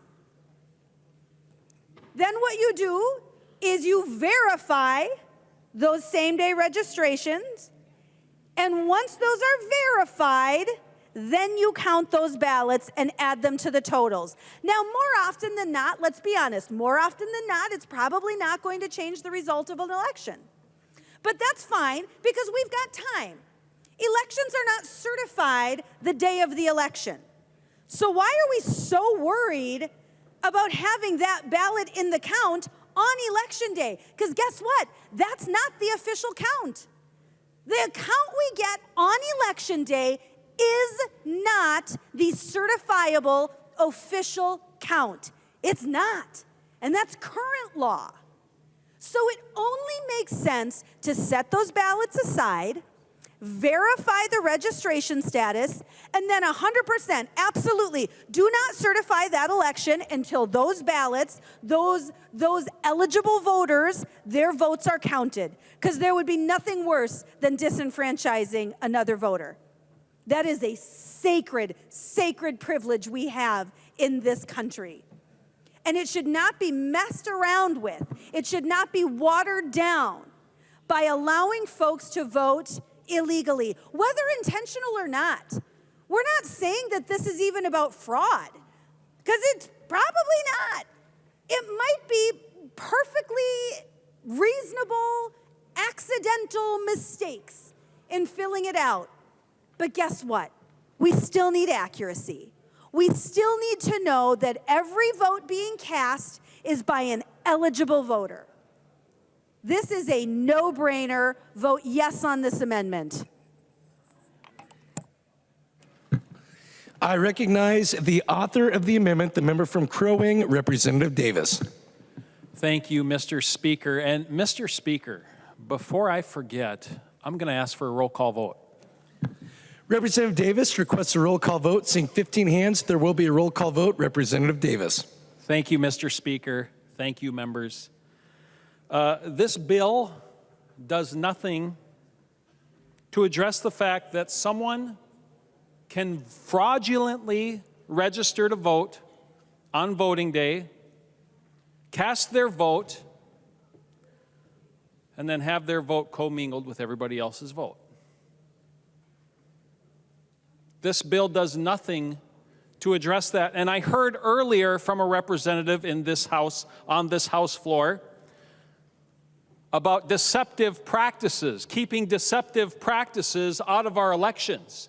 That's exactly what this amendment is all about. Protecting Minnesota's elections from deceptive practices without hurting someone's vote. Members, if you vote yes to this amendment, it gets included in this bill, and if this bill passes, which I know you have the votes to pass this bill, then at least right here, we have the ability to add some security, more security, which is a good thing, to our elections. I got to tell you, we the people are the ones with whom all inherent power of government has been given. And it is given to us by Almighty God. And we have a duty on this House floor to protect what God has given us.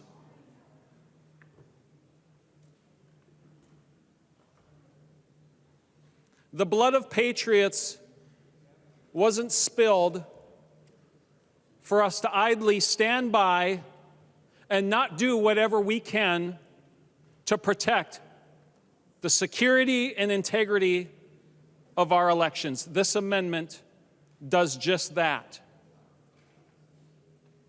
And I would ask that you would prove to Minnesota tonight that that is exactly what you want to do. You want to continue to secure and to protect the integrity of our elections. Members, we can all vote green on this amendment tonight. And that is what I'd ask you to do. Thank you, Mr. Speaker. Thank you, members. The clerk will take the roll on the A28 amendment.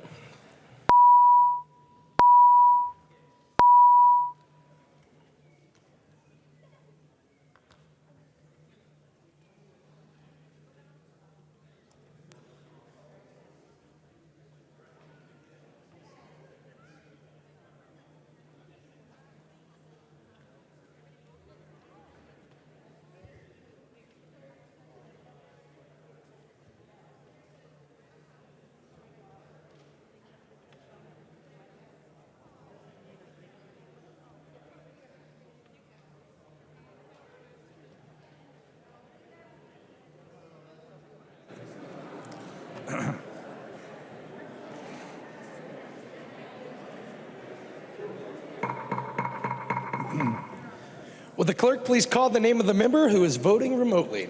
Hassan. Hassan votes no. Hassan votes no. The clerk will close the roll.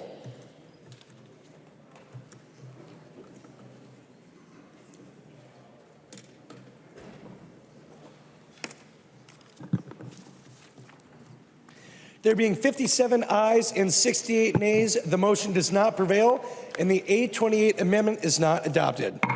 There are no further amendments at the desk. The clerk will give the bill its third reading as amended. Third reading, House File Number 3, as amended. Third reading as amended. Discussion to House File 3. I recognize the member from Hennepin, Representative Kraft. Thank you, Mr. Chair. Representative Greenman, thank you. This is such a great bill in so many ways, especially because of the values it celebrates. That our democracy works best when more people of every generation, race, gender, background, and political persuasion participate. So I could talk about the whole bill, but I'm going to focus on one part of it that is especially near and dear to my heart, and that is voter pre-registration for 16 and 17-year-olds, and I'm proud to talk about this.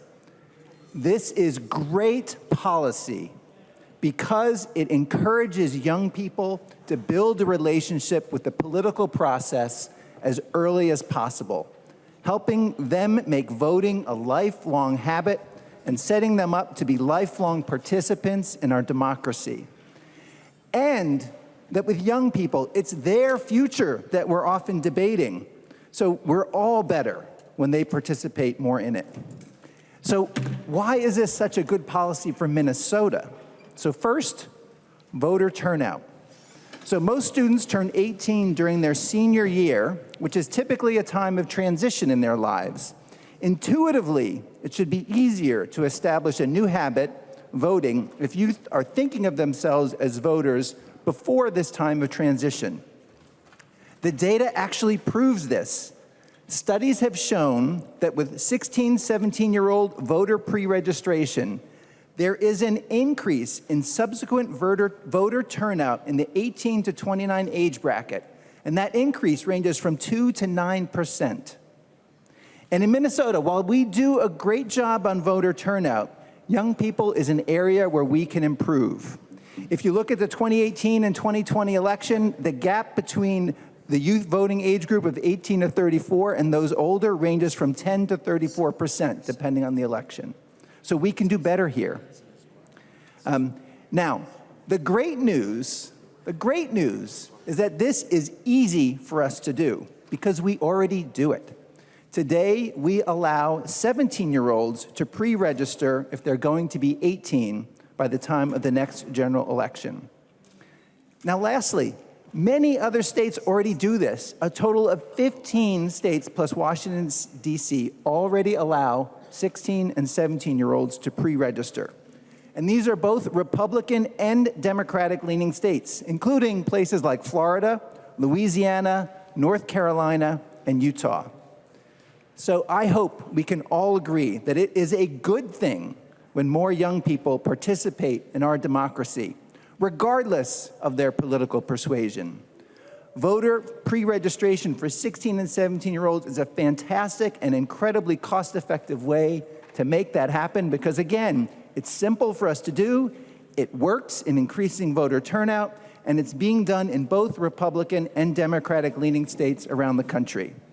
So, I urge your support of House File 3, and as part of voting green, know that you'll be sending a clear message that we want and encourage young people to be lifelong participants in our democracy. Thank you. I recognize the member from Hennepin, Representative Robbins. Thank you, Mr. Speaker. And I've really appreciated the debate tonight. I've learned a lot. I appreciate everyone's hard work.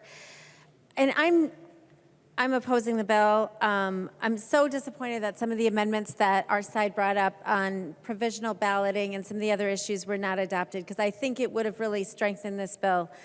I'm just going to raise a concern about sort of the practical side of how this voter registration is going to occur on the automatic voter registration side.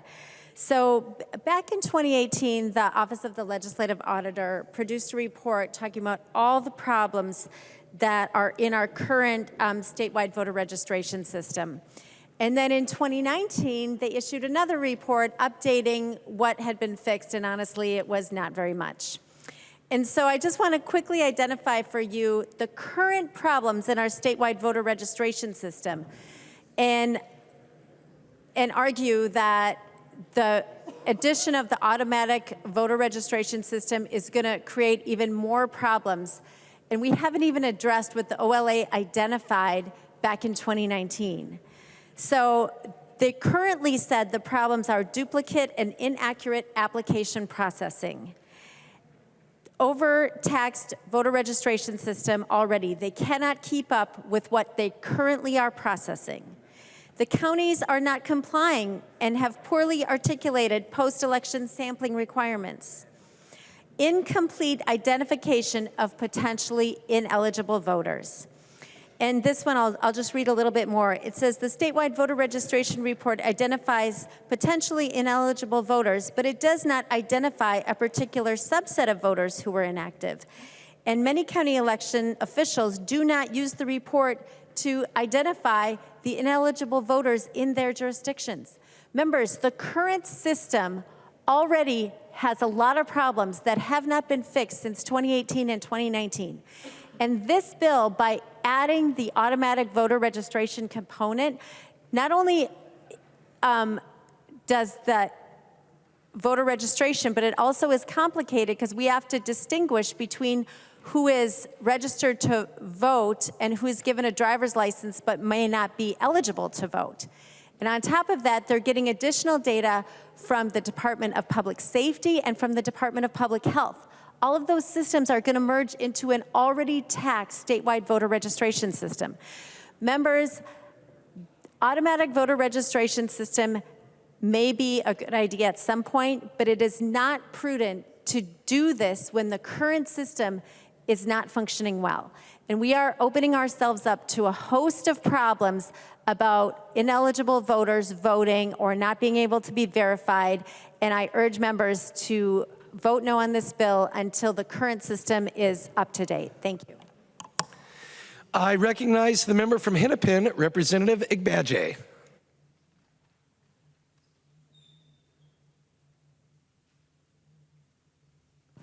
Thank you, Mr. Speaker. I just want to first and foremost say thank you to Representative Greenman for bringing this forward. This has been definitely a labor of love, and as you know, fighters for democracy, I think that this is an important bill and a great step in that direction. So I want to talk kind of about a couple of different things about this bill that I really appreciate, particularly on the voter participation side. So voter participation and increasing engagement in our elections is crucial to ensuring that more Minnesotans, whether they've been here for generations or more recently became new voters, that they have an opportunity to have a say in their community. This access to the ballot box gives them a sense of belonging. They do not need to rely on others to make choices for them about choosing their representatives. And new voters say that they get a sense of liberation and empowerment when performing their civic duty. By enhancing access to voting, whether through ease of registration, language access, or protecting voters from voter intimidation, this bill makes it clear that we want Minnesota to be a state where people vote. And Minnesota does pride itself on being a state with a high voter turnout, but we also have significant pockets where voter turnout is significantly lower and people's ability to vote is depressed. For example, in some areas of my district, the voter turnout rate is often in the 40 to 55% of registered voters. And that doesn't even consider the remainder of the eligible voting population that has yet to register. That voting population is depressed because of the locations of the polling stations, the lack of information or even misinformation about voting. And there are organizations who work every election cycle knocking on doors just to simply educate people about the upcoming election. And their work is nonpartisan because they understand the power of the vote, and they want to make sure that communities who have had a history of being held back from voting know when and how to exercise their right to vote. In a number of our districts, another thing that prevents people from voting is lack of access in the language most familiar to them. Making a decision as important as voting should be in a language that you are fully comfortable in. And I'm glad that we're forward thinking about this to ensure that the top 3 spoken languages after English in Minnesota will be printed for voting instructions and sample ballots. This bill also allows for translation and interpretive services to support those who may need assistance in voting. And this is especially important for new citizens and new voters who may still feel comfortable in their home language. And it is important that every person has equal access to the ballot. This bill makes it possible for more people to register we're advancing automatic voter registration and pre-registration for young people, as we've heard, and it provides more transparency about the voting process and protects more people when they go to vote. Overall, expanding democracy and access to the ballot is a good thing, and I'm glad to vote yes on this bill and encourage members to do the same. Thank you, Mr. Speaker. I recognize the member from Olmsted, Representative Quam. Thank you, Mr. Speaker. And expanding access, then we should have had the provisional ballot, because that's how you guarantee that you get a ballot. It's been touched on, but looking at the information when the auditor looked at the registration system, and they looked back and they used a week, end of August, first few days of September, as a sample to see when the verification of those registrations were. On January 22nd was a date they verified what the quantity were checked. From the beginning of September all the way through almost the end of January, over 40% had not been verified. They didn't know. Was it a good registration? Was it a bad registration? 40% is not trivial.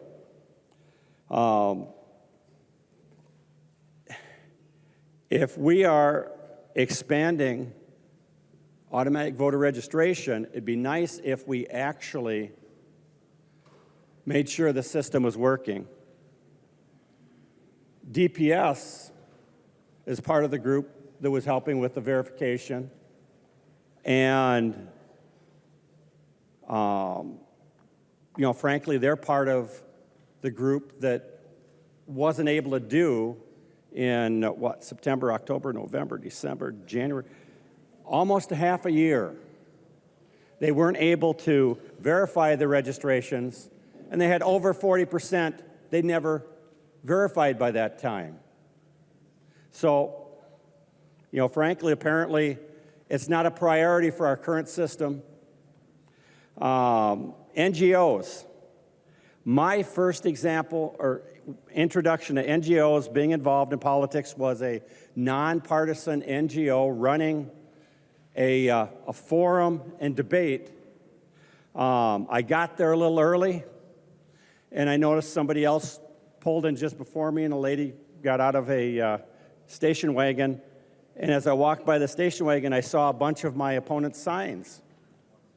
I went to the room that I was supposed to go to, and that the person running the debate I was doing was the lady that got out of the vehicle with my opponent's signs, and that was an impartial NGO. But we don't, care about that. In fact, with the current bill, we don't care if it's foreign influenced NGOs, foreign influenced entities in our elections. And I care about what the people feel. And if you don't feel confident about our integrity, and I don't think there's a person here that doesn't realize a pretty substantial group of our citizens are concerned about that. But, apparently if you're watching from home, you see how the conversation goes. I bring up points. I had plenty of data. I've got copies, and I invited anyone that had issues or needed clarification, come find me. But it was already decided, it seems to be, what could be included in this bill and not. But the only audience is not just the people on this floor. The audience is the public and the citizens of the state of Minnesota watching us, either live or watching it later. And frankly, I beseech both the people here and the people watching to look this stuff up. See if what we're talking about is correct or not.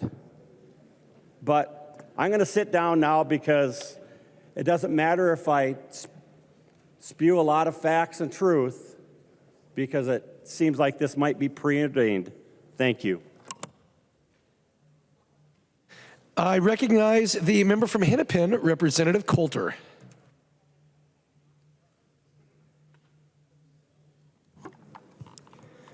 Thank you, Mr. Speaker.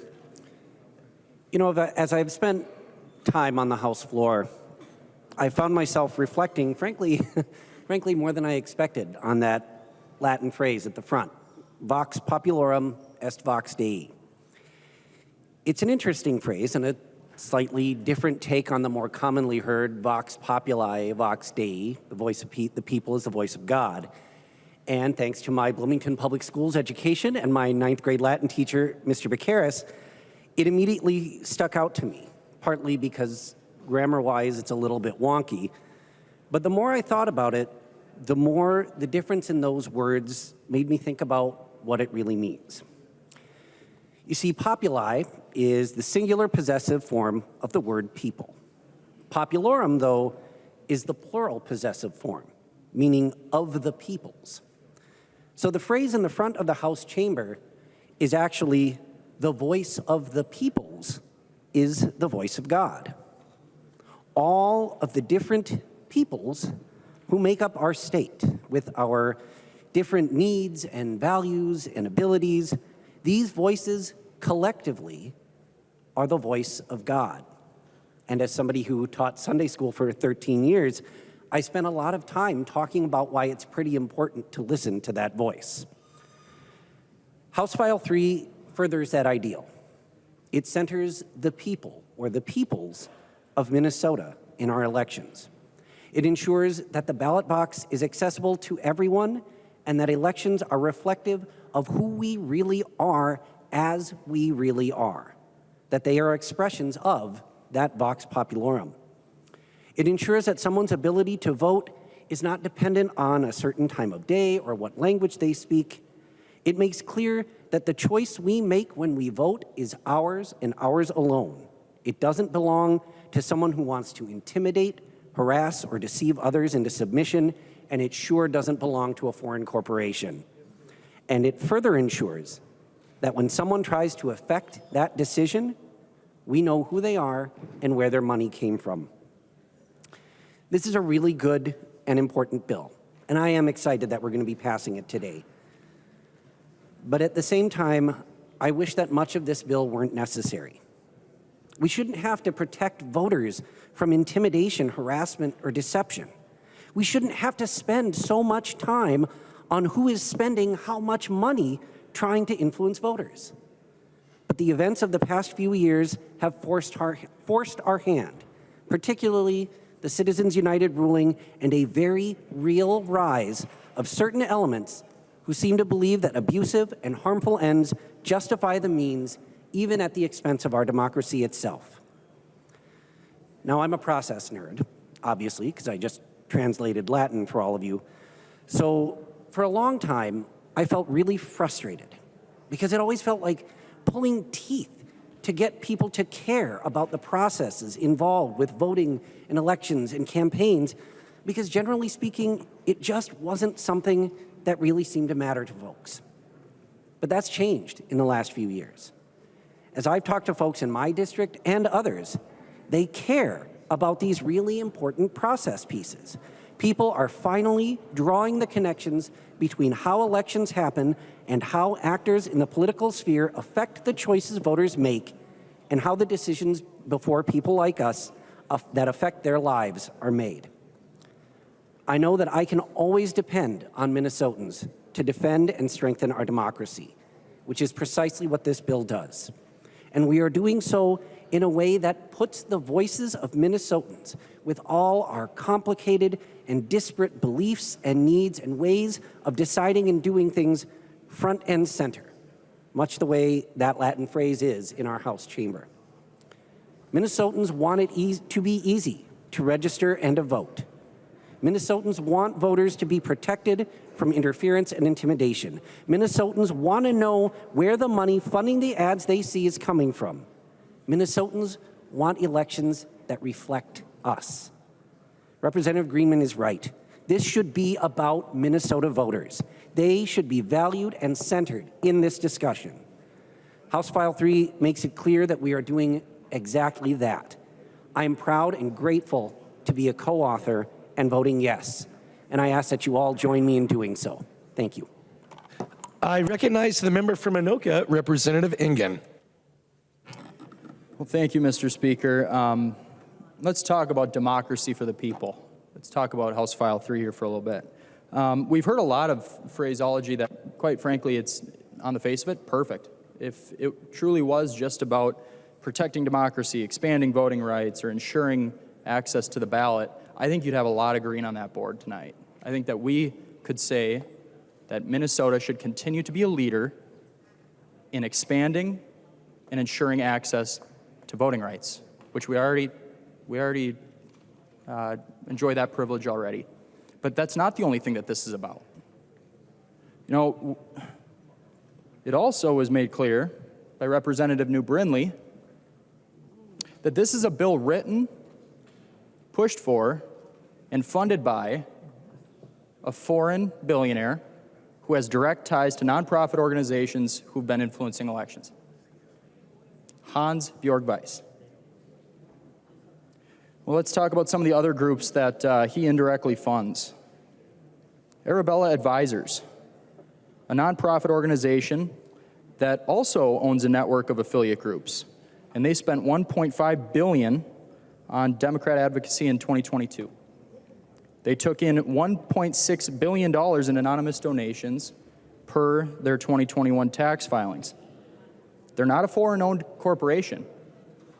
As this bill states, there's no foreign-owned corporations that can influence our elections. No, that's a nonprofit, and we have a carve-out for that. Let's talk about the North Fund.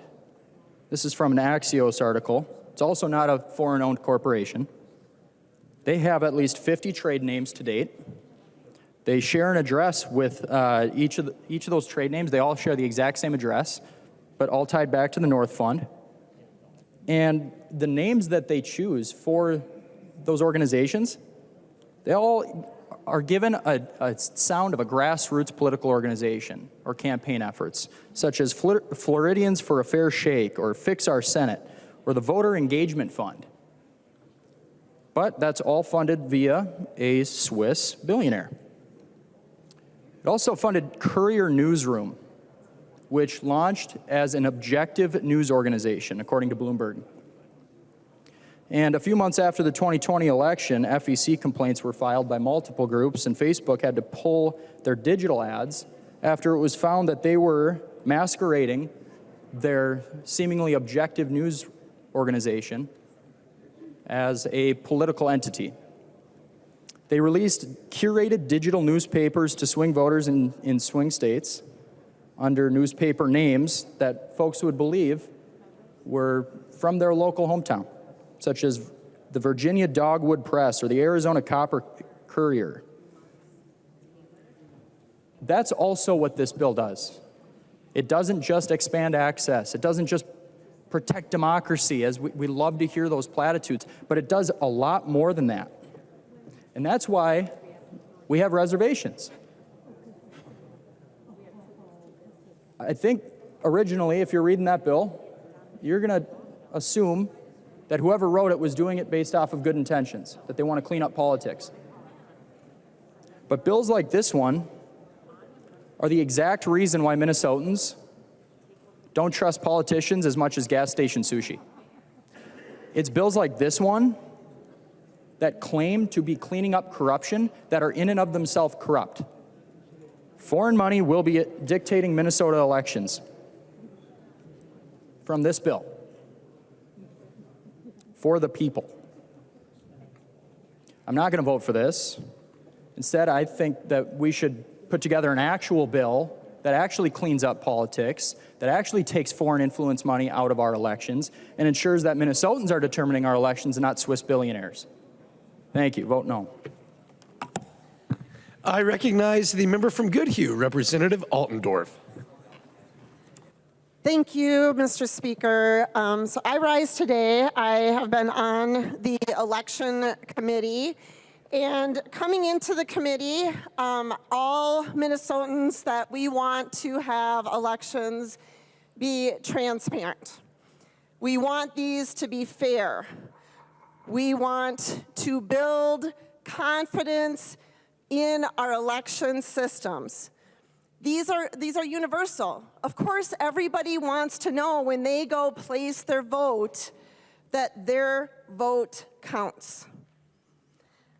This has been a disappointing process.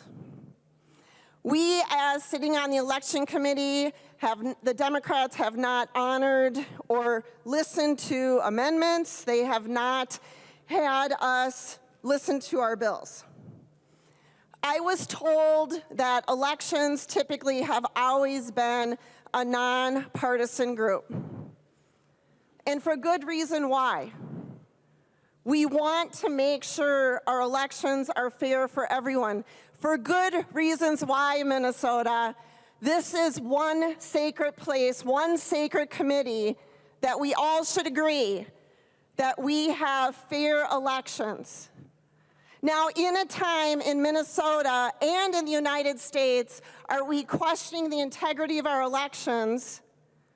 We as a body should be working day and night to be building the confidence, to making sure the transparency is there, to making sure that every Minnesotan feels that their vote is important, that their vote counts. And yet, with this bill, we get the exact opposite. We are not making our election process seem that it's tightening up. That's not happening here today, Minnesota. When November 8th happened, and the Democrats were happy, they have the trifecta, right? That's what we hear.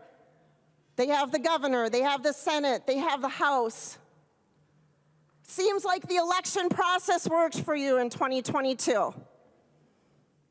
So one might think, why then are we doing things with our elections to loosen them up, to make people question.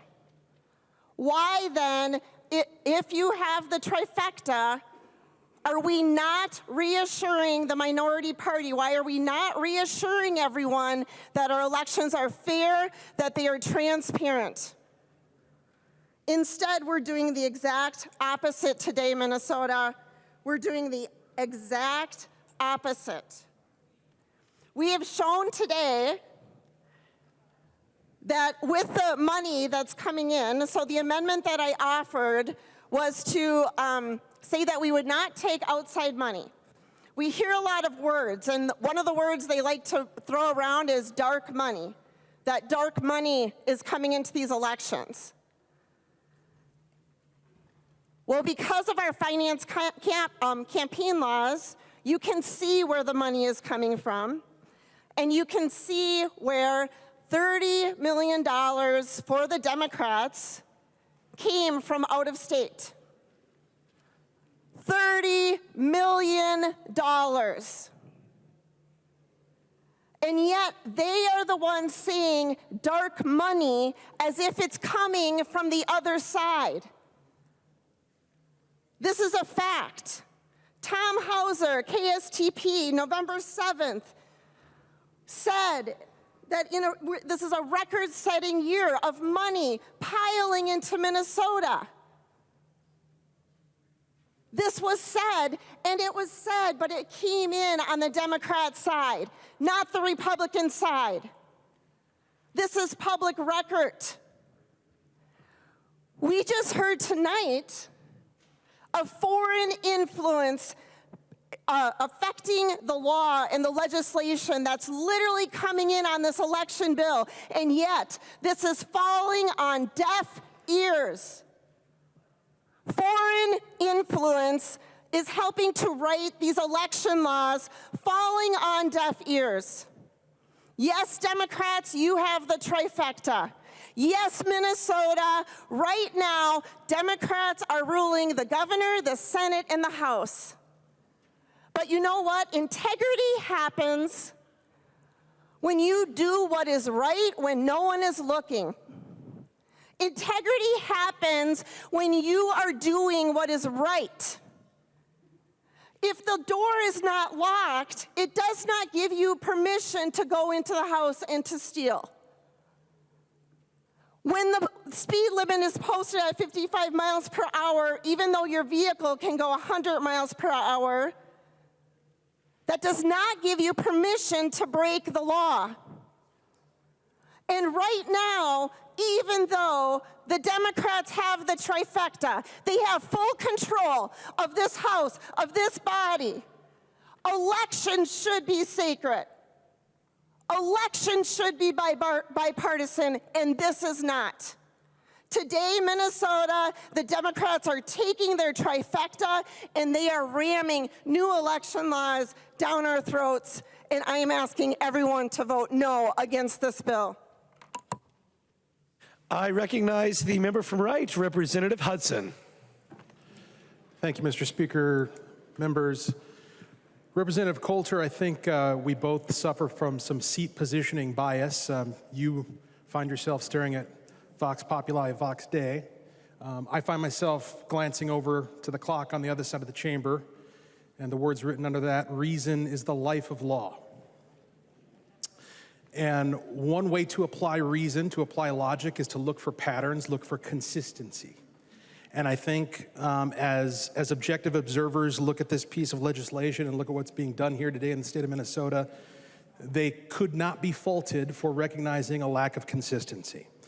Much has been said about the inadequacy of the intent to remove foreign influence from our election process with this bill, which narrowly targets very specific forms of foreign influence from corporations and ignores that from nonprofit organizations, ignores that from union groups. And I think even going beyond the scope of what we're discussing today, we've seen arguments made in this chamber that have had the effect of increasing and even confessing to a large degree of foreign influence upon the policies that we've considered here in this chamber. I go back to driver's licenses for all, where we offered an amendment to make it very clear that these driver's licenses that are being issued to people who are not eligible to vote because they are illegal immigrants, that they be marked as such, that they have a different orientation, that they be marked as not for voting purposes. And these were provisions that had previously been agreed to in prior sessions where there had been broader bipartisan support. And what we were told, this is not impugning motive, this is reciting things that were said on this floor. What we were told at the time by that bill's chief author is that we weren't going to adopt that amendment because that policy had not been approved by the, quote, community. Now, I guess we can infer what is meant by the community, but certainly it was reference to people who don't have election certificates. It was reference to people who are not in this room, and judging by who we had here advocating on behalf of that bill, it's pretty fair to assume that we were dealing with a fair degree of foreign influence. Nobody seemed to care. So it's a lack of consistency that drives a lack of trust in what this body is doing and the effect that it's going to have on elections. The status quo in November of 2002, or in November of 2022, according to Gallup, only 59% of Americans said they were either very or somewhat confident that their votes were counted properly in American elections. That's down from 75% in 2006. It was 70% as early as 2018. And when you break it down by party identification, 85% of Democrats say that they can trust the process. Only 45% of Republicans do.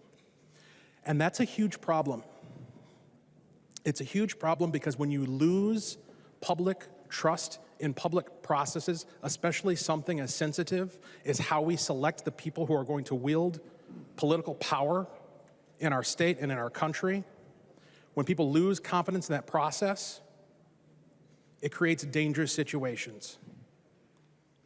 And this bill has been presented as a solution to dangerous situations, but it's actually inflaming the very causes of that, which is lack of trust in the process. I've had constituents contact me. I've had conversations with people where they've said on multiple occasions that they don't trust the process, and they're not sure whether or not they're going to engage with it anymore because they believe, quote, my vote won't be counted properly anyway. And that's in response to both the status quo and what's being proposed today. That is a form of disenfranchisement. That is a form of voter suppression. When you erode people's trust in the process down to 45%, that's the same thing as not letting them vote at all. I would think twice about this bill. Thank you. I recognize the member from Hennepin, Representative Bonner.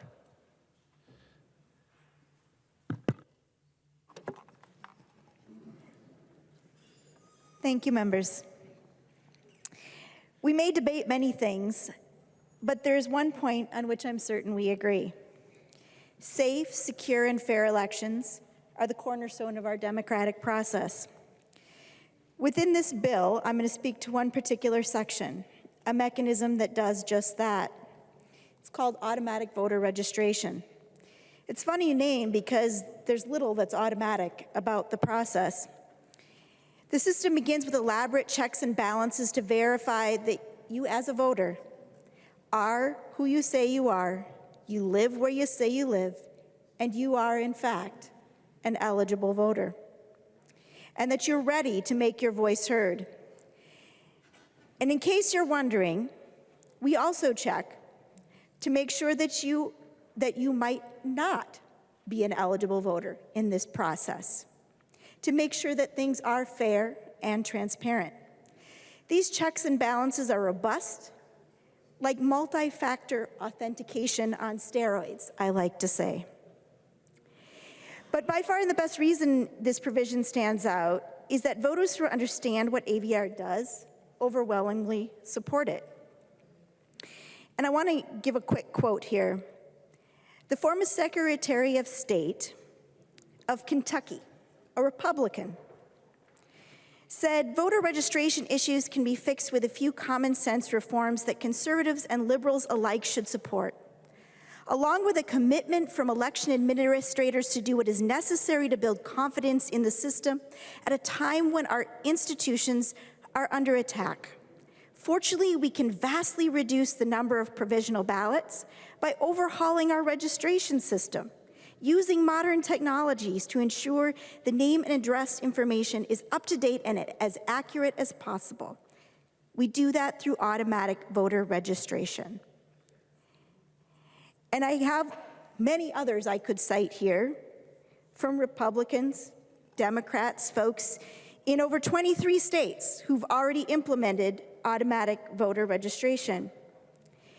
But I think the real proof in the pudding, and the reason that I am here today, is that I think the bill as a whole, automatic voter registration, and all of the components within this bill, really what this bill does, and I just want to recenter us because we've heard lots of talk tonight, but what this bill does is it recenters the people at the heart of our democratic process.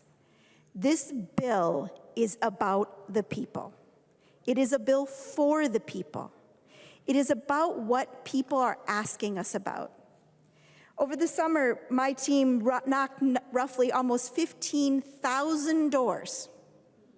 Most of those 15,000 I knocked myself, me personally. I talked to thousands of voters. I talked to thousands of folks at the state fair. I talk to folks in my community all the time, and I can tell you when I've talked to folks about things like automatic voter registration, when they get it, they're all in. When I talk to them about things like making sure that we have transparent, fair, and secure elections, talking about knowing who's trying to influence your vote, there's no debate. This bill didn't come from some billionaire somewhere. This bill came from voters, people that I have talked to personally, thousands of them, thousands and thousands and thousands of them. And I can tell you that the people at the doors, my voters, my people in Maple Grove, people across the state at the state fair, conservative voters, independent voters, libertarians, they all get it. They all are asking for transparency. They are asking to know who's influencing their vote. They're asking about voter intimidation. They're asking about centering our voters and making sure that as many eligible voters have the opportunity to participate. We claim to be a beacon for democracy in this country. Minnesota has the highest voter participation in the entire country. And we do that because we focus on the democratic principles and the core values of the people of Minnesota. This bill does all of that. And for that reason, members, I ask you all to vote green. I recognize the member from Stearns, Representative O'Driscoll. Thank you, Mr. Speaker. Members, thanks for the debate this afternoon. I wonder if the bill author would yield to a few questions. She will yield, Representative O'Driscoll. Thank you, Mr. Speaker.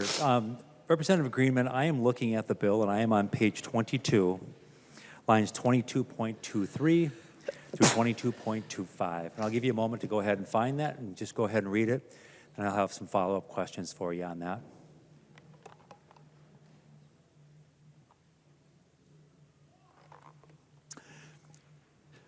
Members and Representative Greenman, can you explain what might be no person, it talks about interference with the registration and voting process. No person may intentionally hinder, interfere with, prevent another from voting, registering, and so forth. Could you cite some examples for legislative intent on this? I recognize the member from Hennepin, Representative Greenman. Thank you, Mr. Chair, and thank you, Representative O'Driscoll. In the 2020 election, we saw in Virginia and California people blocking access to polling places. In Arizona, we just saw people blocking access to voting booth or to drop boxes. So there's actually ample evidence of the need to all this simply does, this provision says that no person can intentionally hinder, interfere with, or prevent another person from voting, registering to vote, or aiding another in casting a ballot to vote. Thank you. Representative O'Driscoll. Thank you, Mr. Speaker. And Representative Greenman, would you yield to another question, please? Representative Greenman will yield to another question. Representative O'Driscoll. Thank you, Mr. Speaker. Representative Greenman, thank you for that clarification. I want to just ask if the situations I'm going to cite to you would or would not fall within the scope of the provisions that we were just talking about. There was a group of concerned citizens that formed an organization, and they wanted to go out and raise the level of awareness of individuals in a community or in a particular election or an election cycle about if you see fraud that's occurring, here's who you would talk to, and maybe go door to door or send out literature to individuals. Would that be considered using the language in your bill? No person may intentionally hinder, interfere, or prevent another person from voting, registering, or aiding another person to vote by raising the level of awareness of the potential for fraud, and if you see it, ask and advising individuals of what to do with that. Representative Greenman. Thank you, Mr. Speaker and Representative O'Driscoll. I feel like I'm back in law school with the hypotheticals. I think that the facts, what the key piece in this is both intentionally hindering, interfering, or preventing another person from voting, registering to vote. So if that providing information, that's one thing. If you are preventing, interfering somebody from registering to vote or aiding another to pass the ballot, then that would be prohibited. This is both a civil and a criminal enforcement provision, and so obviously those would have bars in court. Representative O'Driscoll. Thank you, Mr. Speaker. And Representative Greenman, thank you for underscoring that this would have criminal and civil penalties to it. And that's why, again, for legislative intent, because I do believe this bill will probably come under legal scrutiny. And as you said, you feel like you're back in law school. There will be a review of everything that we've talked about. Lots of money and high-powered attorneys that will be arguing this in front of many courts along the way. And so I'm just trying to aid them in what your intentions are on this bill. Mr. Speaker, I'm going to ask Representative Greenman would yield to a final question. Representative Greenman will yield to a question. Representative O'Driscoll. Thank you, Mr. Speaker. Representative Greenman, again, for legislative intent and to help aid the courts and others who may have to interpret what the intention of this legislature was by the votes on here. If an individual walks into a polling place and says, I don't think that that individual is eligible to vote, and the judge goes, I don't know, maybe they are. Is that considered, again, in this subdivision? No person may intentionally hinder, interfere, or prevent another person from voting. Nowhere in here is a talk about good faith, and so I want to make sure that individuals who suspect others of illegally voting would be protected and not be treated as criminals and subject to civil penalties for their honest interpretation of what they believe the case to be. Mr. Speaker. I recognize Representative Greenman.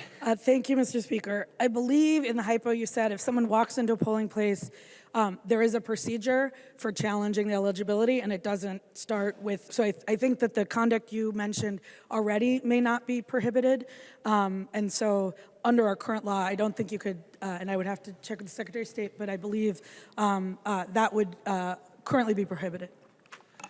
Representative O'Driscoll. Well, thank you, Mr. Speaker and members. What we've heard is we don't have a clear definition on this. So what we're going to be doing is we're going to be creating criminals out of individuals who say, hey, you know what? I know the law. I see what's going on. I want to report this. And by some chance they are wrong, they will be charged with a crime and subject to civil penalties. You know, earlier today we had the chance to adopt the provisional ballot clause, provision that Representative Quam is talking about, which would have solved this. We could have said that person can vote, and we'll deal with it afterwards, and then we'll introduce their ballot into the box. Now a decision has to be made by people as to whether or not this individual is or is not, and if it's found out to be that they are not, it is commingled with ballots which change the outcome of elections. In this chamber and in this legislature, races were won by less than hundreds of votes. And if you don't think that it matters, it matters. Members, vote no. I recognize the member from Anoka, Representative Niska. Thank you, Mr. Speaker, and members. I'll try to keep it brief. I know, coming from a lawyer, legislator, that might be hard but I know I've jabbered a lot tonight. But members, it's baseball season. The Twins are in first place. They're actually thumping the Yankees at Yankee Stadium tonight. They batted through the order in the first inning. But here we are on the floor of the Minnesota House, and sadly, I think we're striking out. We're striking out on meeting the name of this legislation, I've heard it called the Democracy for the People Act. I think it's more accurately called Democrats Rule the People Act, because we've got provisions where we're reaching out into the marketplace of ideas, and we're allowing for some elected officials maybe to interfere with elections. I appreciate Representative O'Driscoll doing a little bit to drill into a provision that we haven't looked at enough, the election intimidation provision, but the enforcement provisions on that are very concerning. And I think that they are going to be subject to a constitutional challenge for the same reason that another similar law was challenged in an Eighth Circuit case called 281 Care versus Arneson. In that case, the Eighth Circuit said that for all practical purposes, the real potential damage is done at the time the complaint is filed, when the accused has to lawyer up to defend their speech. I think that this is vulnerable to constitutional challenge. I think that we're reaching out into express advocacy, defining express advocacy in a way that's going to chill potential speech.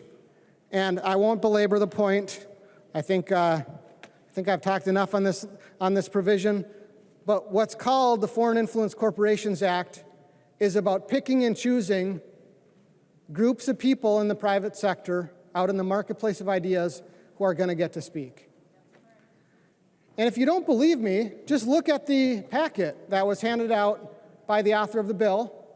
A bunch of nonprofit organizations and labor unions, including one of the labor unions that has international in its name, that all support this bill.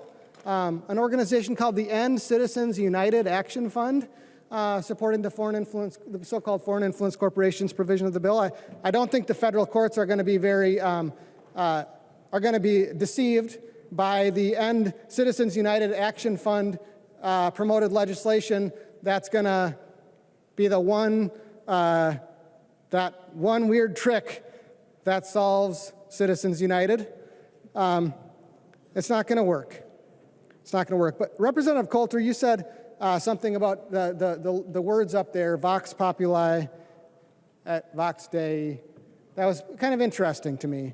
You said, and I only took, I think, 2 semesters of Latin in college, so I don't know if this is right or not, but you said that it actually refers to the voice of the peoples, that people gather in groups. And it's too good to check. I think that's interesting, actually, as we're thinking about how the people of Minnesota, how the people of America participate in our marketplace of ideas. Because very often, I mean, I can, as an individual, I can, blog or yell at the street corner. But as people, in order to participate in the marketplace of ideas, usually we get together in groups. Usually we get together in groups, and then those groups speak with a common voice. Sometimes those groups are for-profit corporations, and they're engaging in things for profit. Sometimes those groups are labor unions, and they're, advocating on behalf of the workers in that union. Sometimes those groups are nonprofit corporations. Sometimes they're political funds. But what this bill does, as unamended, you rejected all of our amendments, what this bill does is it says, this group of people can't talk. These similarly situated groups of people, go for it. Go for it. The people of Minnesota aren't going to be fooled by what we're doing here today. The majority is picking and choosing who gets to speak in the marketplace of ideas and who doesn't get to speak in the marketplace of ideas. And we're telling people before they speak as part of a group that you need to do a multi-factor balancing test to figure out whether some bureaucrat, the members of the campaign finance board, or a majority of them, a few years down the road are going to decide that you met this multi-factor balancing test and you were doing express advocacy and you should have registered. So we're striking out. We had the A33 amendment, the Justin Morneau amendment, the A34 amendment, the Kirby Puckett amendment. Both of those would have gone a long way towards making this bill more constitutional.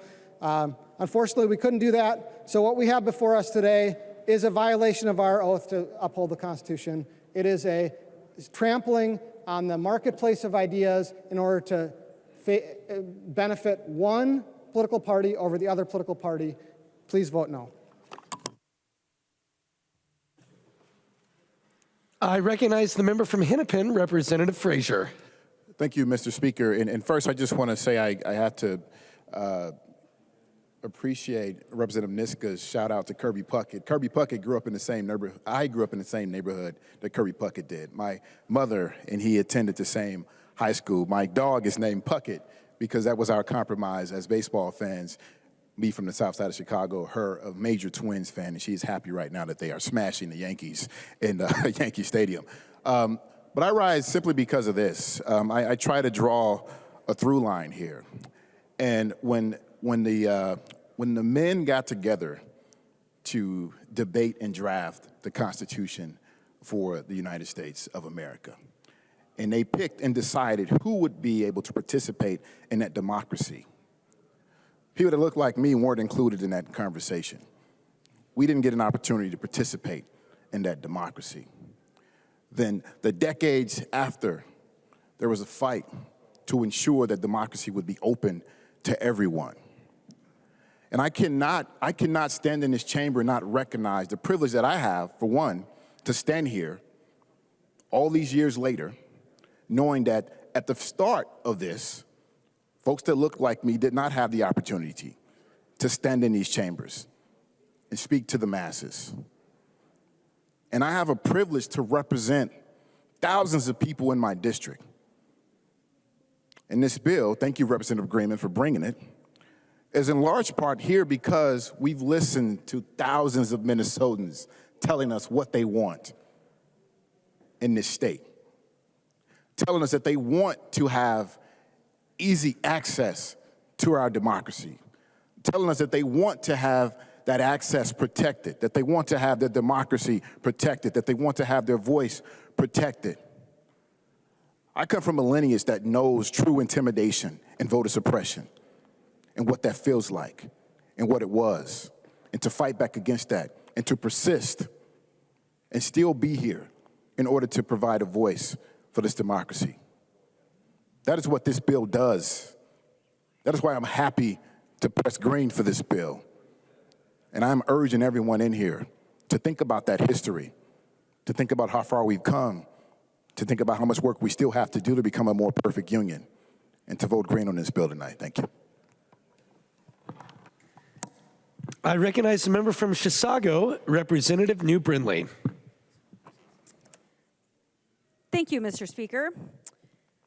I've been so focused on the foreign influence behind this bill that I haven't addressed other parts of the bill. And I'll just very quickly, we talked about pre-registration. We talked about the fact that the Attorney General and the Governor actually agree with us that juveniles should be held accountable. But in this chamber, we are not going to vote to hold them accountable here. We had an opportunity to do that today.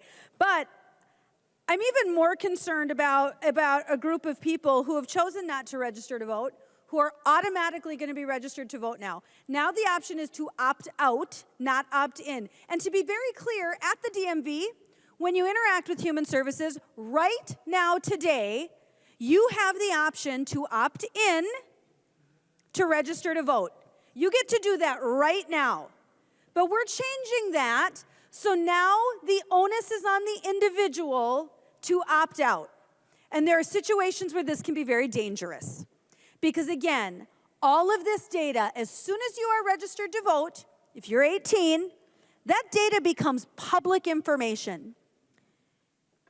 And now the Secretary of State is required to send you a notification that you have been registered to vote, and you have 20 days. You have 20 days, according to the language in this bill, to rescind that. You don't get to pick. When you're at the DMV, you don't get to say, wait, don't do that. They will send you a letter in which you can now take your time out to respond to this communication and say, I want to opt out. I don't want you to register me to vote. Less than 3 weeks is what you get. You get less than 3 weeks. And frankly, the language isn't entirely clear on when that 3 weeks start. Does it start on the day you receive the communication?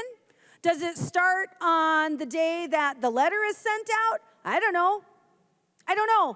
But you got 3 weeks and the onus is on you. So if you don't want your data to be public, too bad.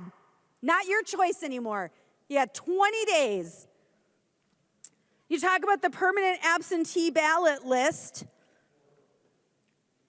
Anyone can request to be on this list. And then what happens when you have somebody who moves 50 days before an election, and then 46 days before the election, 4 days later, their ballot is sent out.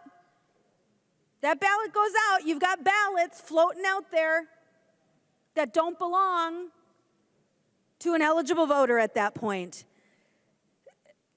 We can go over express advocacy. Frankly, it's going to be litigated. It's going to be thrown out. We don't really have to worry about it. I'm going to go back to this foreign influence of corporations one more time. I did the same thing Representative Niska did, and when this little packet of supporter letters came around, I quickly thumbed through it. Union, Minnesota Council of Nonprofits, certainly they support it. Nonprofit.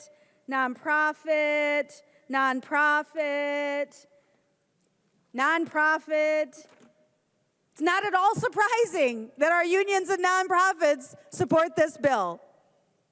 I passed around one more article on the gentleman we talked about, well, probably shouldn't call him a gentleman, on Hans Wies. I sent out one more article to everyone so you could read a little bit more about this foreign influencer in our elections. And not just in our elections, in this very bill. This bill right here before you today that we will be voting on was written in part by Hans Wies and his organization. So interestingly, this Hans Wies, he founded this company called Synthis Inc. Now this bill will not allow Synthis Inc. to play any part in our elections. I actually think that's a good thing. They are a foreign company. They should not play a role in our elections. However, the founder of Synthis, frankly, the person who made all of the money from the corporation, were happy to allow his foreign money in our elections. Because he's going to funnel that through a bunch of dark money nonprofits that nobody can track anyway. Nobody gets to know where that money is. So we're going to let Hans Wies interfere directly in our elections, but heaven forbid his corporation do it. Interestingly, this Hans Wies, Synthis Inc., you'll see that they've gotten into some trouble. They carried out illegal experiments on human beings.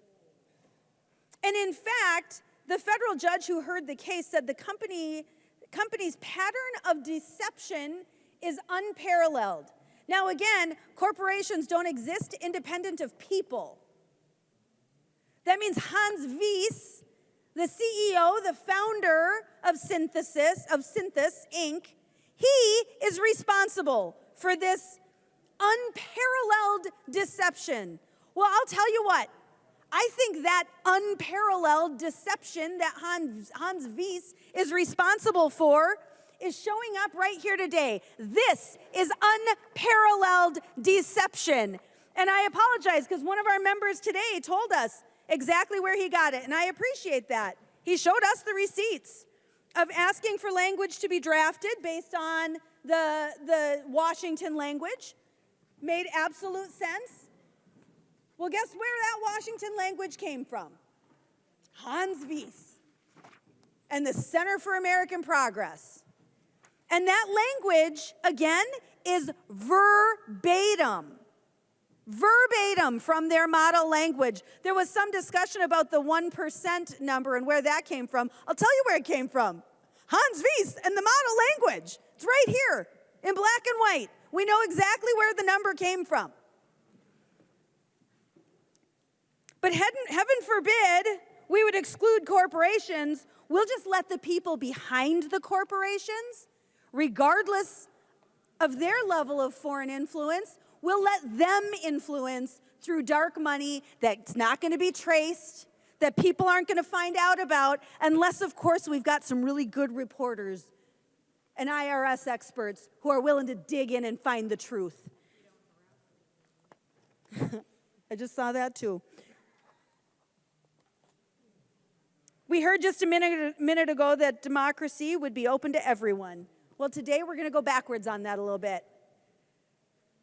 Democracy is going to be open to some people. It's going to be open to our international unions.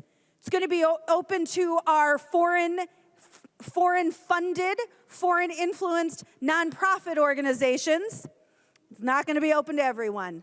This is about the worst elections bill I can imagine. And frankly, you look at this and you understand why it has been the policy of this body for years, decades, I might say, to only bring forward bipartisan election bills.